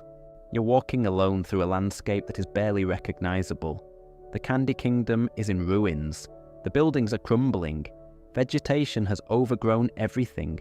The world we know, the world of Finn and Jake and Bubblegum, and all the characters we have spent 5 seasons falling in love with, is gone, and Lemonhope, ancient and alone, walks through the ruins of the tree fort and lies down to rest. This image shook me when I first saw it. It was one of the first times the show explicitly acknowledged that Ooo is not eternal, that the world will end, that the characters we love will be gone someday, and time will erase everything they built. Lemonhope outlives them all, and the freedom he fought so hard for turns out to be in the end solitude. He is free, yes, but free and alone in a dead world. But the flash forward in Lemonhope was also one of the earliest signals that Adventure Time was interested in endings. Not just the ending of individual episodes, but the ending of everything. The passage of time, the impermanence of civilizations, the way all things, no matter how beloved, eventually decay and disappear. This thread would continue through the rest of the series and culminate in the finale, Come Along With Me, and in the Distant Lands episode about BMO, which is set in that same far future. But Lemonhope planted the seed first. It said quietly, without making a big deal out of it, that this world will end. And it asked, what matters in the meantime? Lemonhope's answer is freedom. Messy, imperfect, guilty freedom. The freedom to live your own life, even when others expect you to live for them. The freedom to help when you choose to, not because you have to. The freedom to walk away after you have done your part. It is not a clean moral. It is not a tidy lesson. But it is real. And it is the kind of thing that Adventure Time, at its best, was never afraid to wrestle with. I think Lemonhope is overlooked because it focuses on a character most fans find abrasive or uninteresting. The Lemon Grab episodes are polarizing. Some fans love them for their weirdness and darkness. Others find them grating and unpleasant. And Lemonhope himself is not an easy character to root for, because he spends most of the two-parter actively resisting the heroic arc that most shows would hand him on a silver platter. He does not want to be the chosen one. He just wants to play his harp. And Adventure Time says, actually, that is okay. But you are allowed to want that. You just have to figure out what you can live with. These episodes keep circling back to the same questions. What do you owe to others? What do you owe to yourself? How do you live in a world that demands things from you that you did not ask for? Adventure Time does not pretend to have definitive answers, and that is part of why these overlooked episodes resonate so deeply. They sit with the discomfort of not knowing. They let the questions breathe. Now, I mentioned Graham Falk a moment ago when we talked about Root Beer Guy and Sad Face, but I did not mention his very first episode for Adventure Time, which I think deserves its own spotlight, because it is another one of those quiet, experimental episodes that divided fans when it aired, but has aged beautifully. Boys, shh, is the 20th episode of the 5th season. It aired on May the 13th, 2013, and it was Graham Falk's debut on the show. Falk came from a background in Canadian animation. He created a show called Untalkative Bunny, which, as the name suggests, was about a bunny that did not talk. That background in silent, visually driven storytelling is exactly what he brought to Adventure Time, and shh is the purest expression of it. The premise could not be simpler. Finn and Jake wake up one morning and decide to play a game. Who can go the longest without talking? They each write a sign announcing their intention. Jake says, "I'm not talking today," and Finn says, "Me too," and then the game is on. They communicate entirely through written signs and hand gestures for the rest of the episode. Now, here is where Adventure Time's genius for finding chaos in simplicity kicks in. Finn and Jake only gave themselves about 30 seconds to prepare their signs before the game started. Finn was smart about it and wrote a bunch of general-purpose signs he could use in different situations. Jake, being Jake, used most of his preparation time making signs about breakfast. So almost immediately, they are limited in what they can express. They have things to say, but their vocabulary is restricted to whatever they manage to scrawl on those pieces of paper. Communication becomes this funny, frustrating puzzle where they are constantly holding up signs that almost say what they mean, but not quite. The real comedy and the real heart of the episode comes from BMO's reaction. When BMO wakes up and finds Finn and Jake not speaking, Akis responding to everything with these cryptic written signs, BMO panics. BMO becomes convinced that the real Finn and Jake have been replaced by imposters, shapeshifters maybe, aliens, something that looks like Finn and Jake but is not really them. So BMO hides inside a hole in the wall of the tree fort, barricading himself in, playing his favourite song on repeat to calm his nerves. Finn and Jake, unable to explain the situation because they cannot talk, try everything to coax BMO out of the wall. Jake shapeshifts and squeezes into the crawl space, finding all sorts of strange creatures living in there. They hold up signs, they make gestures, nothing works. BMO is terrified and will not come out. The situation escalates until Finn literally starts hacking through the wall with an axe, which, if you are the tiny game console hiding inside that wall because you think your roommates have been replaced by hostile entities, is probably not reassuring. There is a moment in this episode that I find genuinely touching beneath the comedy. BMO's fear is irrational, obviously. Finn and Jake are fine, they are just playing a game. But BMO's terror is real to BMO. The idea that the people you love could be taken away and replaced by something that only looks like them, that speaks to a very primal anxiety. The fear of losing the people who make you feel safe. The fear that home could stop being home without warning. BMO processes this fear the only way BMO knows how, by retreating, by hiding, by playing a familiar song until the world makes sense again. And honestly, who among us has not done some version of that? The episode was dedicated to Armin Mirzayan, a storyboard artist who had worked on the show during its first season. Mirzayan wrote and storyboarded 3 episodes, What is Life, Business Time, and The Jiggler, before he tragically died in a car accident on February the 21st, 2013, at the age of 35. Shh was the first Adventure Time episode to be dedicated in someone's memory, and knowing that gives the episode's silence an additional layer of meaning. A show about talking and noise and wild adventures, choosing to be quiet, to communicate through written words instead of spoken ones, as a tribute to someone who helped build the show and then was gone. There is something beautiful about that. A moment of silence for someone who deserved to be heard more. The AV Club's Oliver Sava, just reviewing the episode when it aired, compared it to the famous Buffy the Vampire Slayer episode, Hush, which similarly forced its characters into silence and mined both comedy and horror from the inability to speak. That is a flattering comparison, and I think it is earned.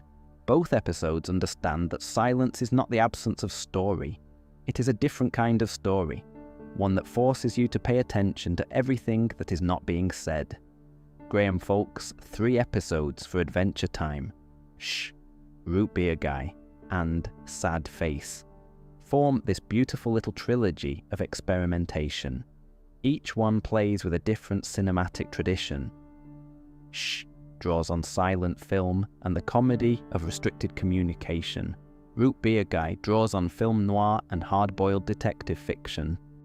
Sad Face draws on circus performance and the silent clown tradition of Chaplin and Keaton, All three are about characters finding their voice or finding meaning in situations where the normal rules of expression do not apply, and all three are absolutely worth seeking out if you have not seen them.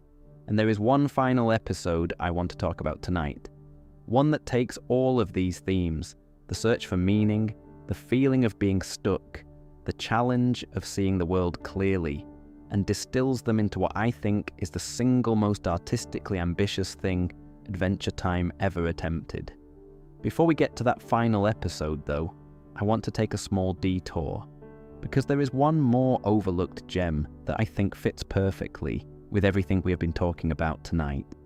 It is an episode that manages to be simultaneously one of the strangest and one of the most emotionally affecting things Adventure Time ever produced, and it is about Jake's tale secretly working as a clown in a flea circus.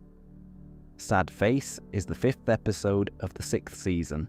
It aired on May the 12th, 2014, and it was written and storyboarded by Graham Falk, the same writer behind Root Beer Guy.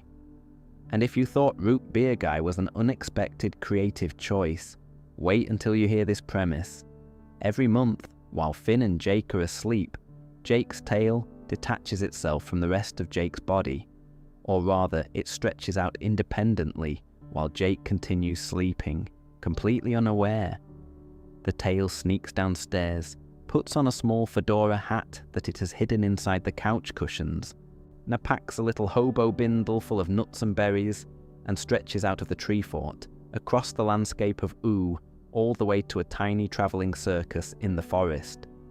A circus populated entirely by bugs, ants, ladybugs, beetles, and at this circus, Jake's tail works as a sad clown named Blue Nose. I need you to understand how delightfully insane this premise is. A dog's tale, with its own independent consciousness and its own secret life, sneaking out once a month to perform as a melancholy clown at a flea circus. BMO knows about it.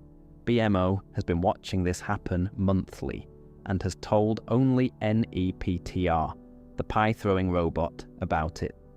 The two of them spy on the tail from the window, giggling. When NEPTR asks where the tail goes, BMO says it is none of their business. That line perfectly captures the show's attitude toward its own weirdness. Some things do not need to be explained, they just need to be respected. Blue Nose does not speak at all in this episode, not a word. He is a silent performer in the tradition of Charlie Chaplin and Buster Keaton, conveying everything through physical comedy, body language, and facial expressions, or rather through the single painted expression on his face, a clown's red frown that defines his entire persona.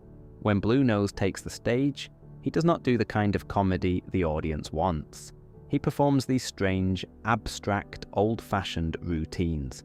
He sets up a cart of oranges, and one rolls off and reveals a tiny marionette puppet of a bee child, which he dances with before the puppet has a heart attack and dies.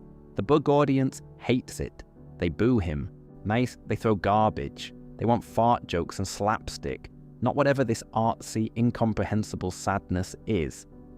The ringmaster, a ladybug with the energy of a sleazy carnival barker, tells Blue Nose that he needs to be less artsy and more fartsy. Too much artistic ambition, not enough crowd-pleasing, and Blue Nose, because he has a mission beyond just performing, complies.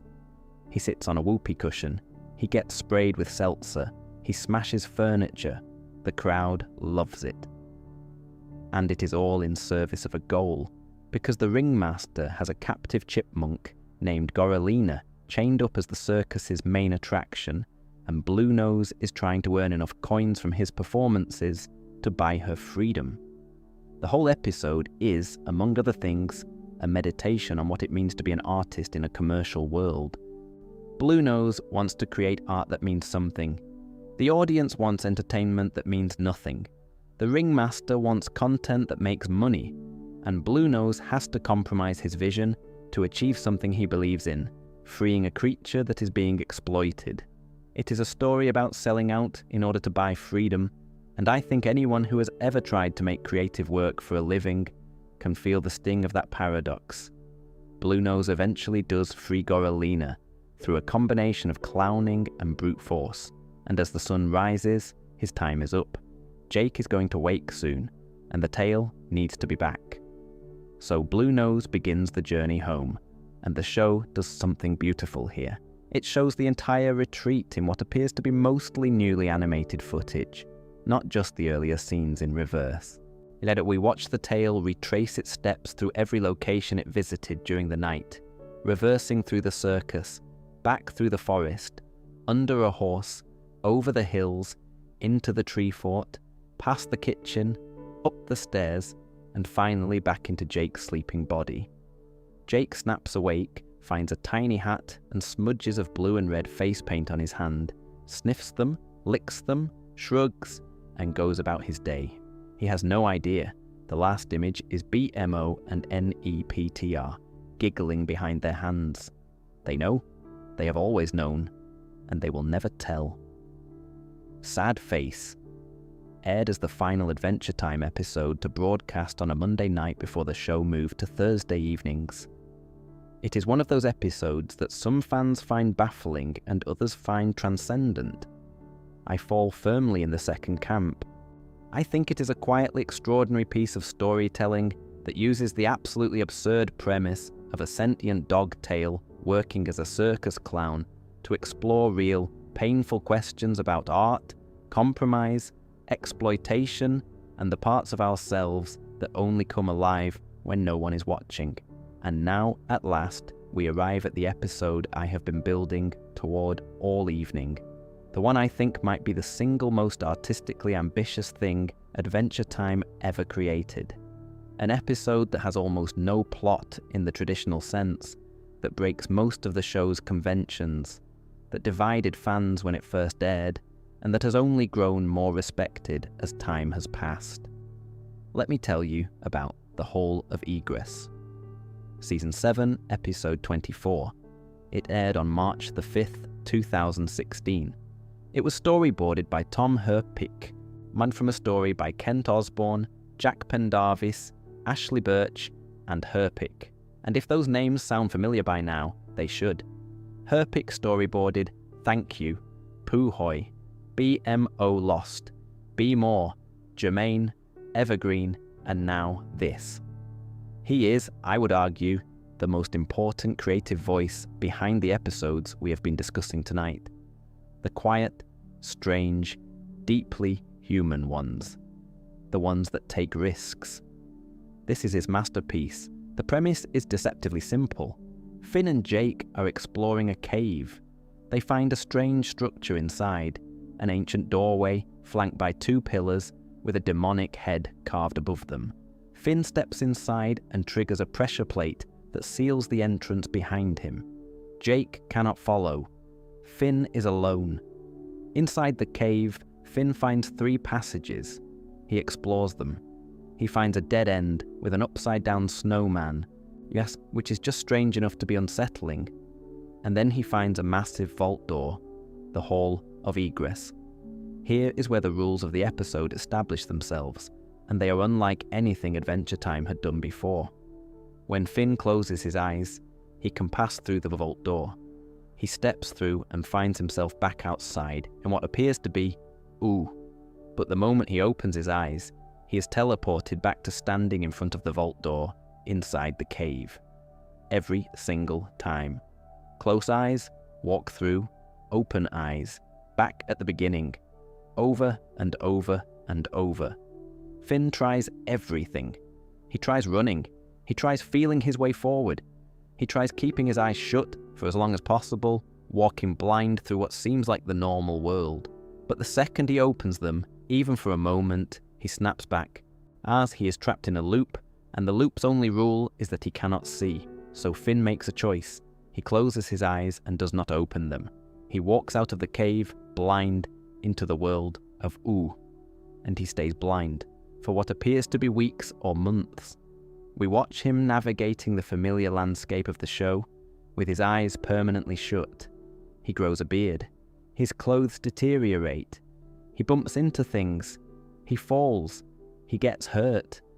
But he keeps going, because the alternative is staying trapped forever. Without his sight, Finn experiences the world entirely through touch, sound, and spatial memory. He runs his hands along surfaces. He listens to the wind.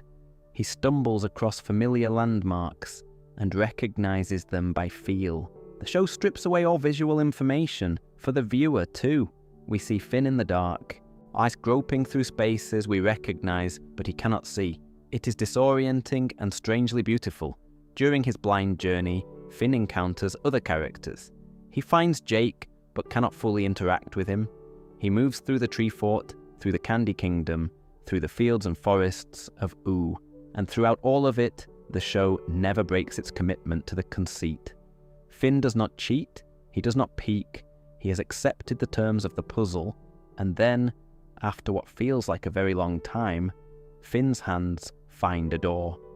A vault door, similar to the one in the cave, but something about it feels different.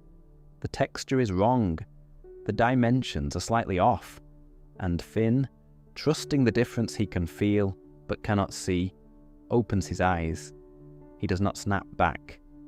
The door opens onto a transparent glass walkway that leads up through the inside of the hill and out the top, emerging into daylight. Finn steps out, blinking, and the world is there.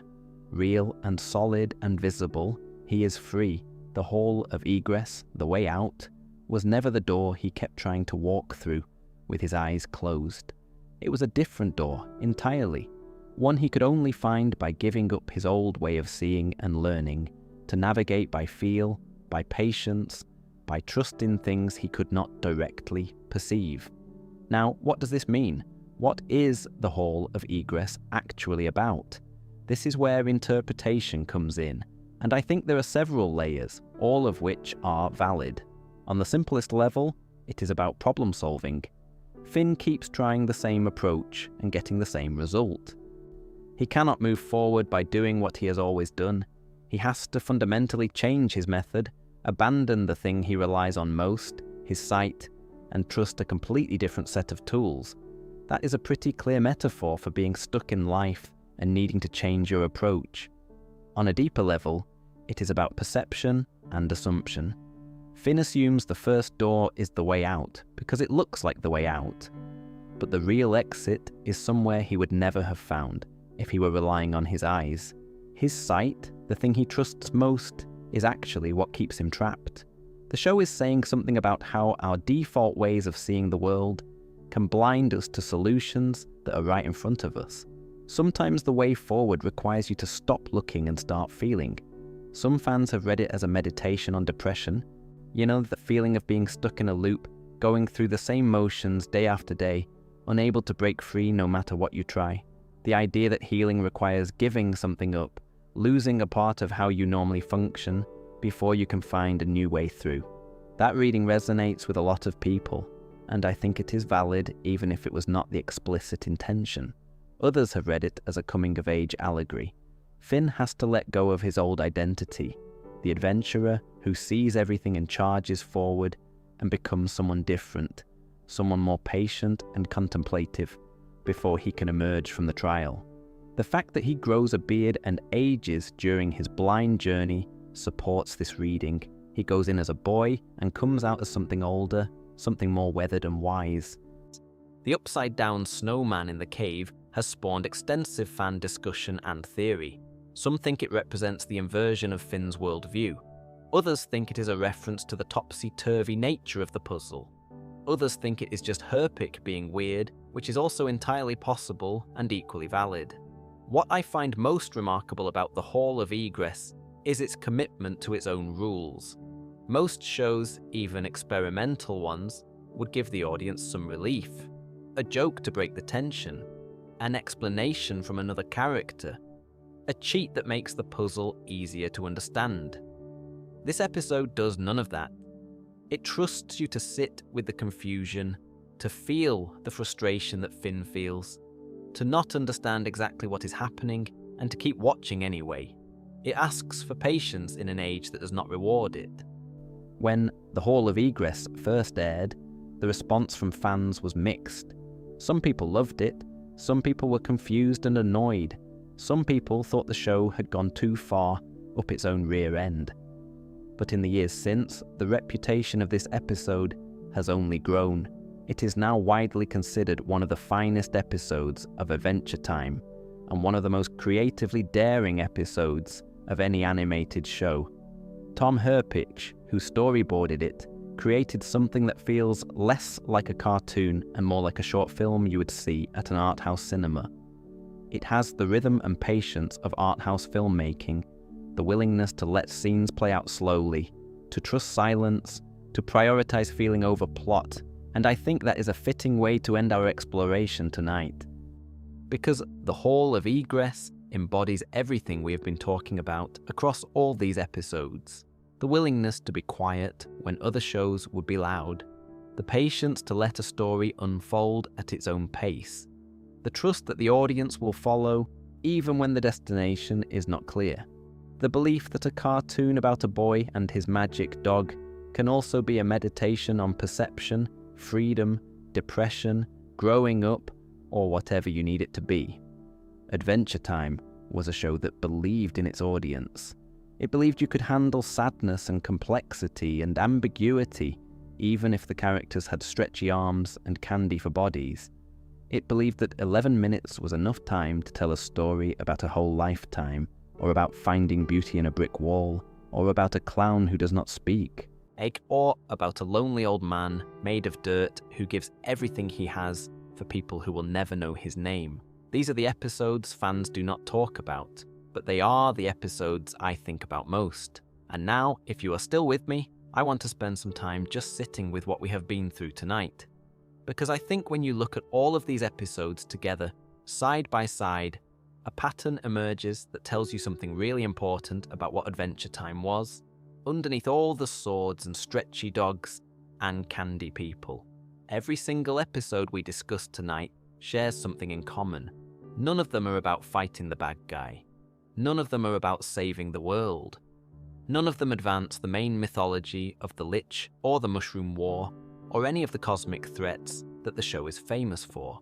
Instead, every single one of them is about what it feels like to be alive, what it feels like to be stuck, what it feels like to love something you are going to lose, what it feels like to sacrifice without recognition, what it feels like to inherit a burden you never asked for, what it feels like to grow old and be forgotten.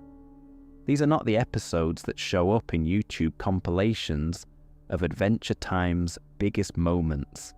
They are not the ones that get shared in fan communities with captions about how the show made you cry. But I think they are the ones that stay with you the longest, because they are not trying to make you feel something in the moment.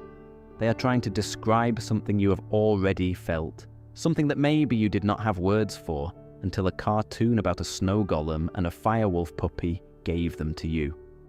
I keep coming back to this idea that Adventure Time trusted its audience in a way that very few shows do, especially shows marketed primarily at younger viewers. Most children's programming operates on the assumption that kids need things spelled out for them. They need a moral at the end. They need a character to explain what the story means. They need closure and certainty and resolution, because otherwise they will not understand. Adventure Time never believed that. Thank You does not have a moral. It just has a snow golem melting while it holds a creature it loves. Puhoy does not explain what happens to the memories of a life you forget. It just shows Finn shrugging and moving on. Hall of Egresses does not tell you what the puzzle means. It just shows you the puzzle and trusts you to make of it what you will. That kind of trust is rare, and it is one of the reasons these episodes feel so different from the rest of the show. The big lore episodes are brilliant, do not get me wrong. I Remember You is a masterpiece. Simon and Marcy will make a stone weep. The finale is extraordinary. But those episodes are doing something that is, in a way, conventional. They are telling a story with a beginning, middle, and end. They are making you care about characters, and then putting those characters in emotional situations. That is powerful storytelling, but it is a familiar kind of power. The episodes we talked about tonight are doing something harder. They are trying to capture a mood, a feeling, a question that does not have an answer. They are trying to be more like music than like stories. You do not ask what a piece of music means. You just listen to it and let it do whatever it does to you. Jake the Brick is music. Astral Plane is music. Thanks for the crab apples. Giuseppe is music. They are not trying to make you think or cry or laugh specifically. They are trying to make you feel something that does not have a name. Pendleton Ward, who created Adventure Time, has talked in various interviews over the years about wanting the show to feel like a dream. Not a specific dream with a narrative, but the feeling of dreaming. That floaty, associative, not quite logical sensation where things happen and you accept them because the dream rules say they make sense, even if they would not in waking life. The earliest episodes of Adventure Time capture that feeling through weirdness and randomness, candy zombies and ice wizards and talking mountains. But the episodes we discussed tonight capture it through something subtler. They capture the feeling of dreaming through pacing and silence and ambiguity, through the willingness to let a story end without explaining itself, through the willingness to let a character sit with a feeling without resolving it. I think this is part of why these episodes work so well as sleep content, honestly, not because they are boring, which they absolutely are not, but because they operate on the frequency of a mind that is drifting. When you are falling asleep, your thoughts become looser. Connections between ideas become more intuitive.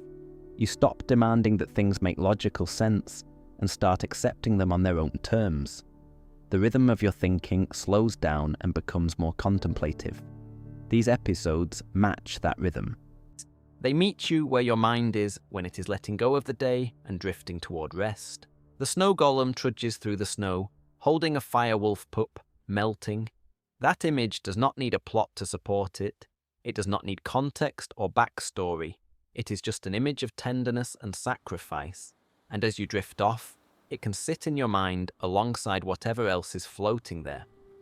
The feelings of your day, the things you are carrying, the small kindnesses you performed that nobody noticed or that somebody performed for you. Giuseppe dissolves into a lake. Finn floats through the night sky watching lonely people.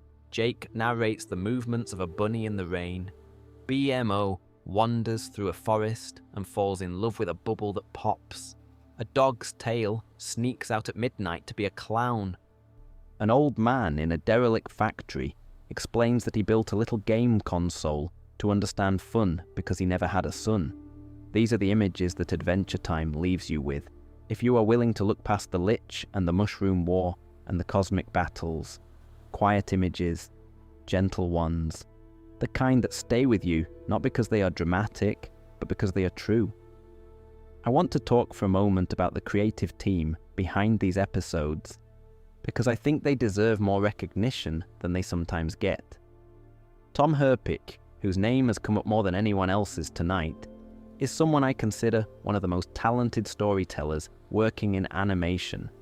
He storyboarded Thank You, Puhoy, BMO Lost, Be More, Jermaine, Evergreen, and the Hall of Egress. Look at that list. That is an extraordinary body of work within a single show, and he did it all in 11-minute increments, working within the constraints of a Cartoon Network program that had to appeal to children as well as adults, that had to be entertaining as well as meaningful, that had to sell toys and also be art. Steve Wolfhard, who co-storyboarded many of those episodes with Herpick, brought a complementary sensibility. Where Herpick was contemplative and quiet, Wolfhard was warm and humorous. Together they created episodes that had heart and weight without ever feeling heavy. Be More is a perfect example. The backstory of BMO could have been told as a tearjerker, with swelling music and dramatic revelations. Instead, Herpick and Wolfhard told it as an adventure, funny and exciting and surprising, and they let the emotional truth of Mo's story land on its own, without forcing it. Graham Falk, who wrote Root Beer Guy and Sad Face, brought yet another sensibility. His episodes have this noir quality, this cinematic sophistication that feels out of place on a children's cartoon in the best possible way. Falk treated the world of Ooh as a place that could contain film noir and slapstick comedy and silent film homage and social commentary, all within the same 11 minutes. His faith that Adventure Time's audience could follow him into those places is a big part of why those episodes work. Somvile Xylophone and Seo Kim, who storyboarded Jake the Brick and Thanks for the Crab Apples Giuseppe, have a gentleness to their work that I find deeply appealing. Their episodes have a pastoral quality, and they are about landscape and atmosphere as much as they are about character and plot. Jake the Brick is essentially a nature documentary filtered through Adventure Time's aesthetic, and it could only work because Xylophone and Kim understood that the most engaging thing on screen is not always the most dramatic thing. Sometimes it is the smallest thing. Sometimes it is a bunny carrying a leaf.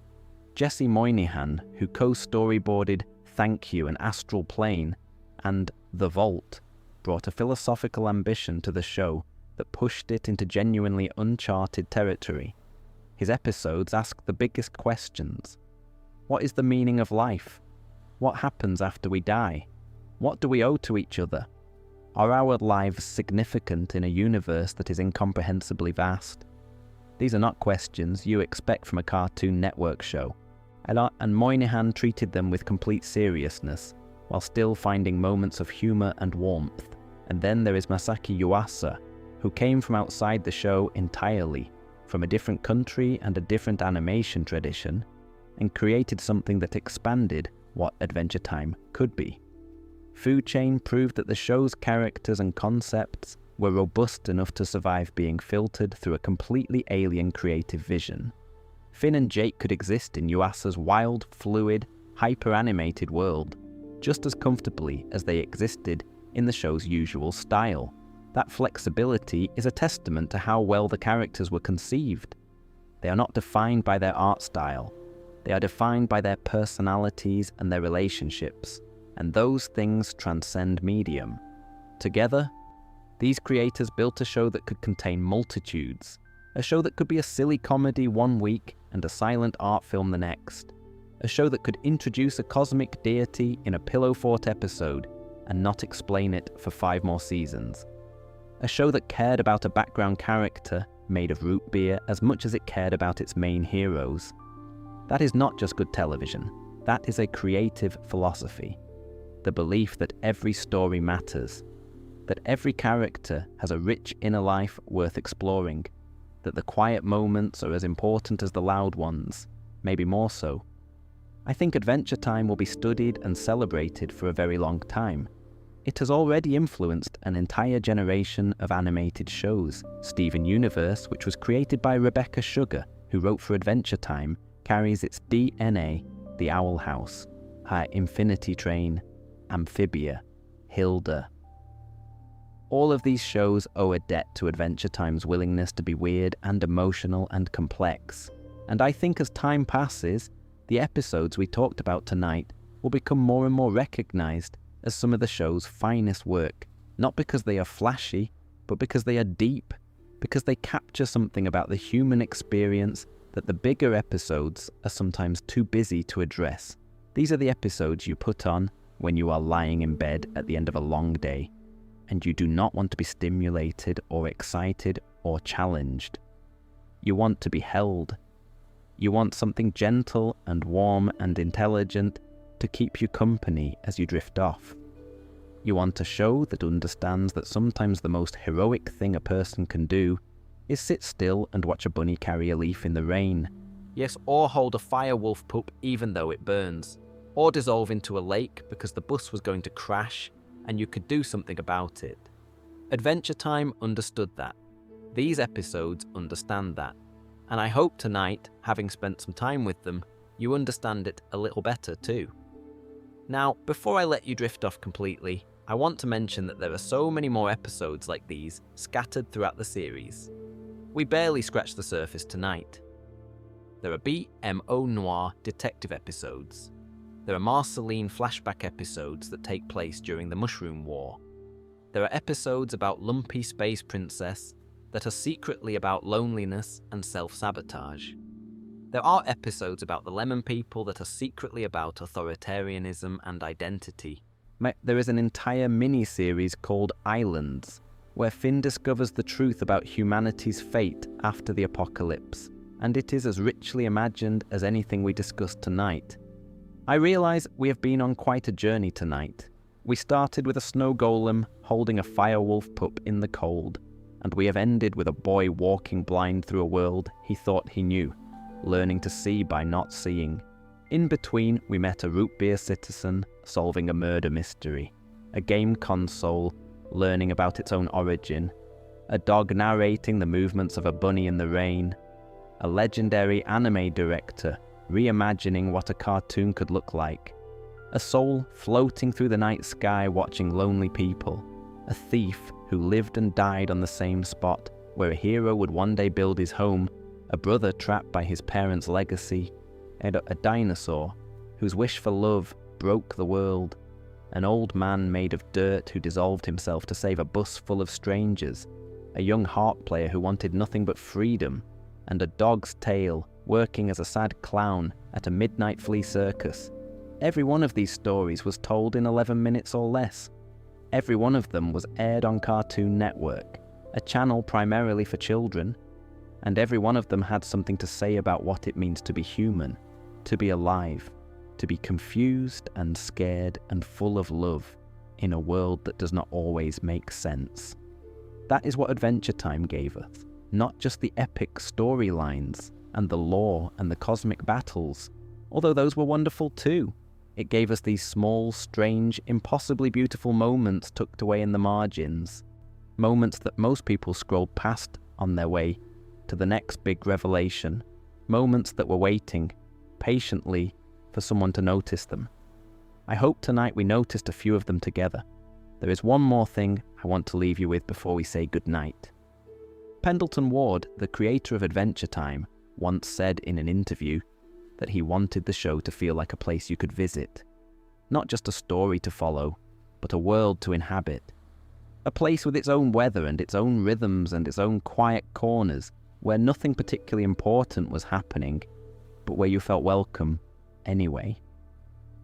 I think the episodes we talked about tonight are those quiet corners. They are the places in OO where you can sit down and just be, where nobody is asking you to save the world or solve a puzzle or choose a side. Where you can watch a golem hold a pup, or listen to rain on an old shack, or watch an ancient man explain why he built a little machine to understand fun. These are the places I go back to when I need the world to be gentle for a little while. And I hope, whether you are still listening or whether you drifted off somewhere around the time Finn was floating through the astral plane, watching Ice King play drums alone, that these places found you too. Thank you for spending this time with me tonight. Thank you for caring about a show that cared so much about being kind. Thank you for looking at the overlooked, for noticing the unnoticed, for being the sort of person who thinks that a background character made of root beer deserves his own story. In a future video, I would love to dive deeper into the music and songs that made this show so distinctive. I would love to explore Marceline's 1,000-year journey from scared child to vampire queen, to someone who finally learned how to let people in. I would love to talk about Princess Bubblegum and the moral complexity of being a leader who sometimes does terrible things for what she believes are good reasons. And I would love to revisit the Distant Lands specials and the Fiona and Cake spin-off, which carry the spirit of Adventure Time forward in ways that are both faithful and surprising. There is always more to talk about. There is always another corner of OO to explore. That is one of the gifts of a show with 283 episodes. You never run out of rooms to enter, characters to revisit, details to notice that you missed the first time, or the second time, or the fifth. Every rewatch reveals something new, a background detail you overlooked, a line of dialogue that means something different now that you know what comes later, a connection between two episodes that are seasons apart but rhyme with each other in ways the creators may not have even intended. Adventure Time is one of those rare shows that gets richer the more time you spend with it, and I do not think it will stop revealing itself for a very long time. But for now, rest. Close your eyes. Let the land of Oo be there in the dark behind your eyelids, soft and strange and full of wonder. Let the rain fall on Jake's old shack. Let BMO play their favourite song. Let Giuseppe sit quietly in the back of the bus, offering crab apples to anyone who wants them. The adventure will be here when you wake up. It always is. Good night, friends.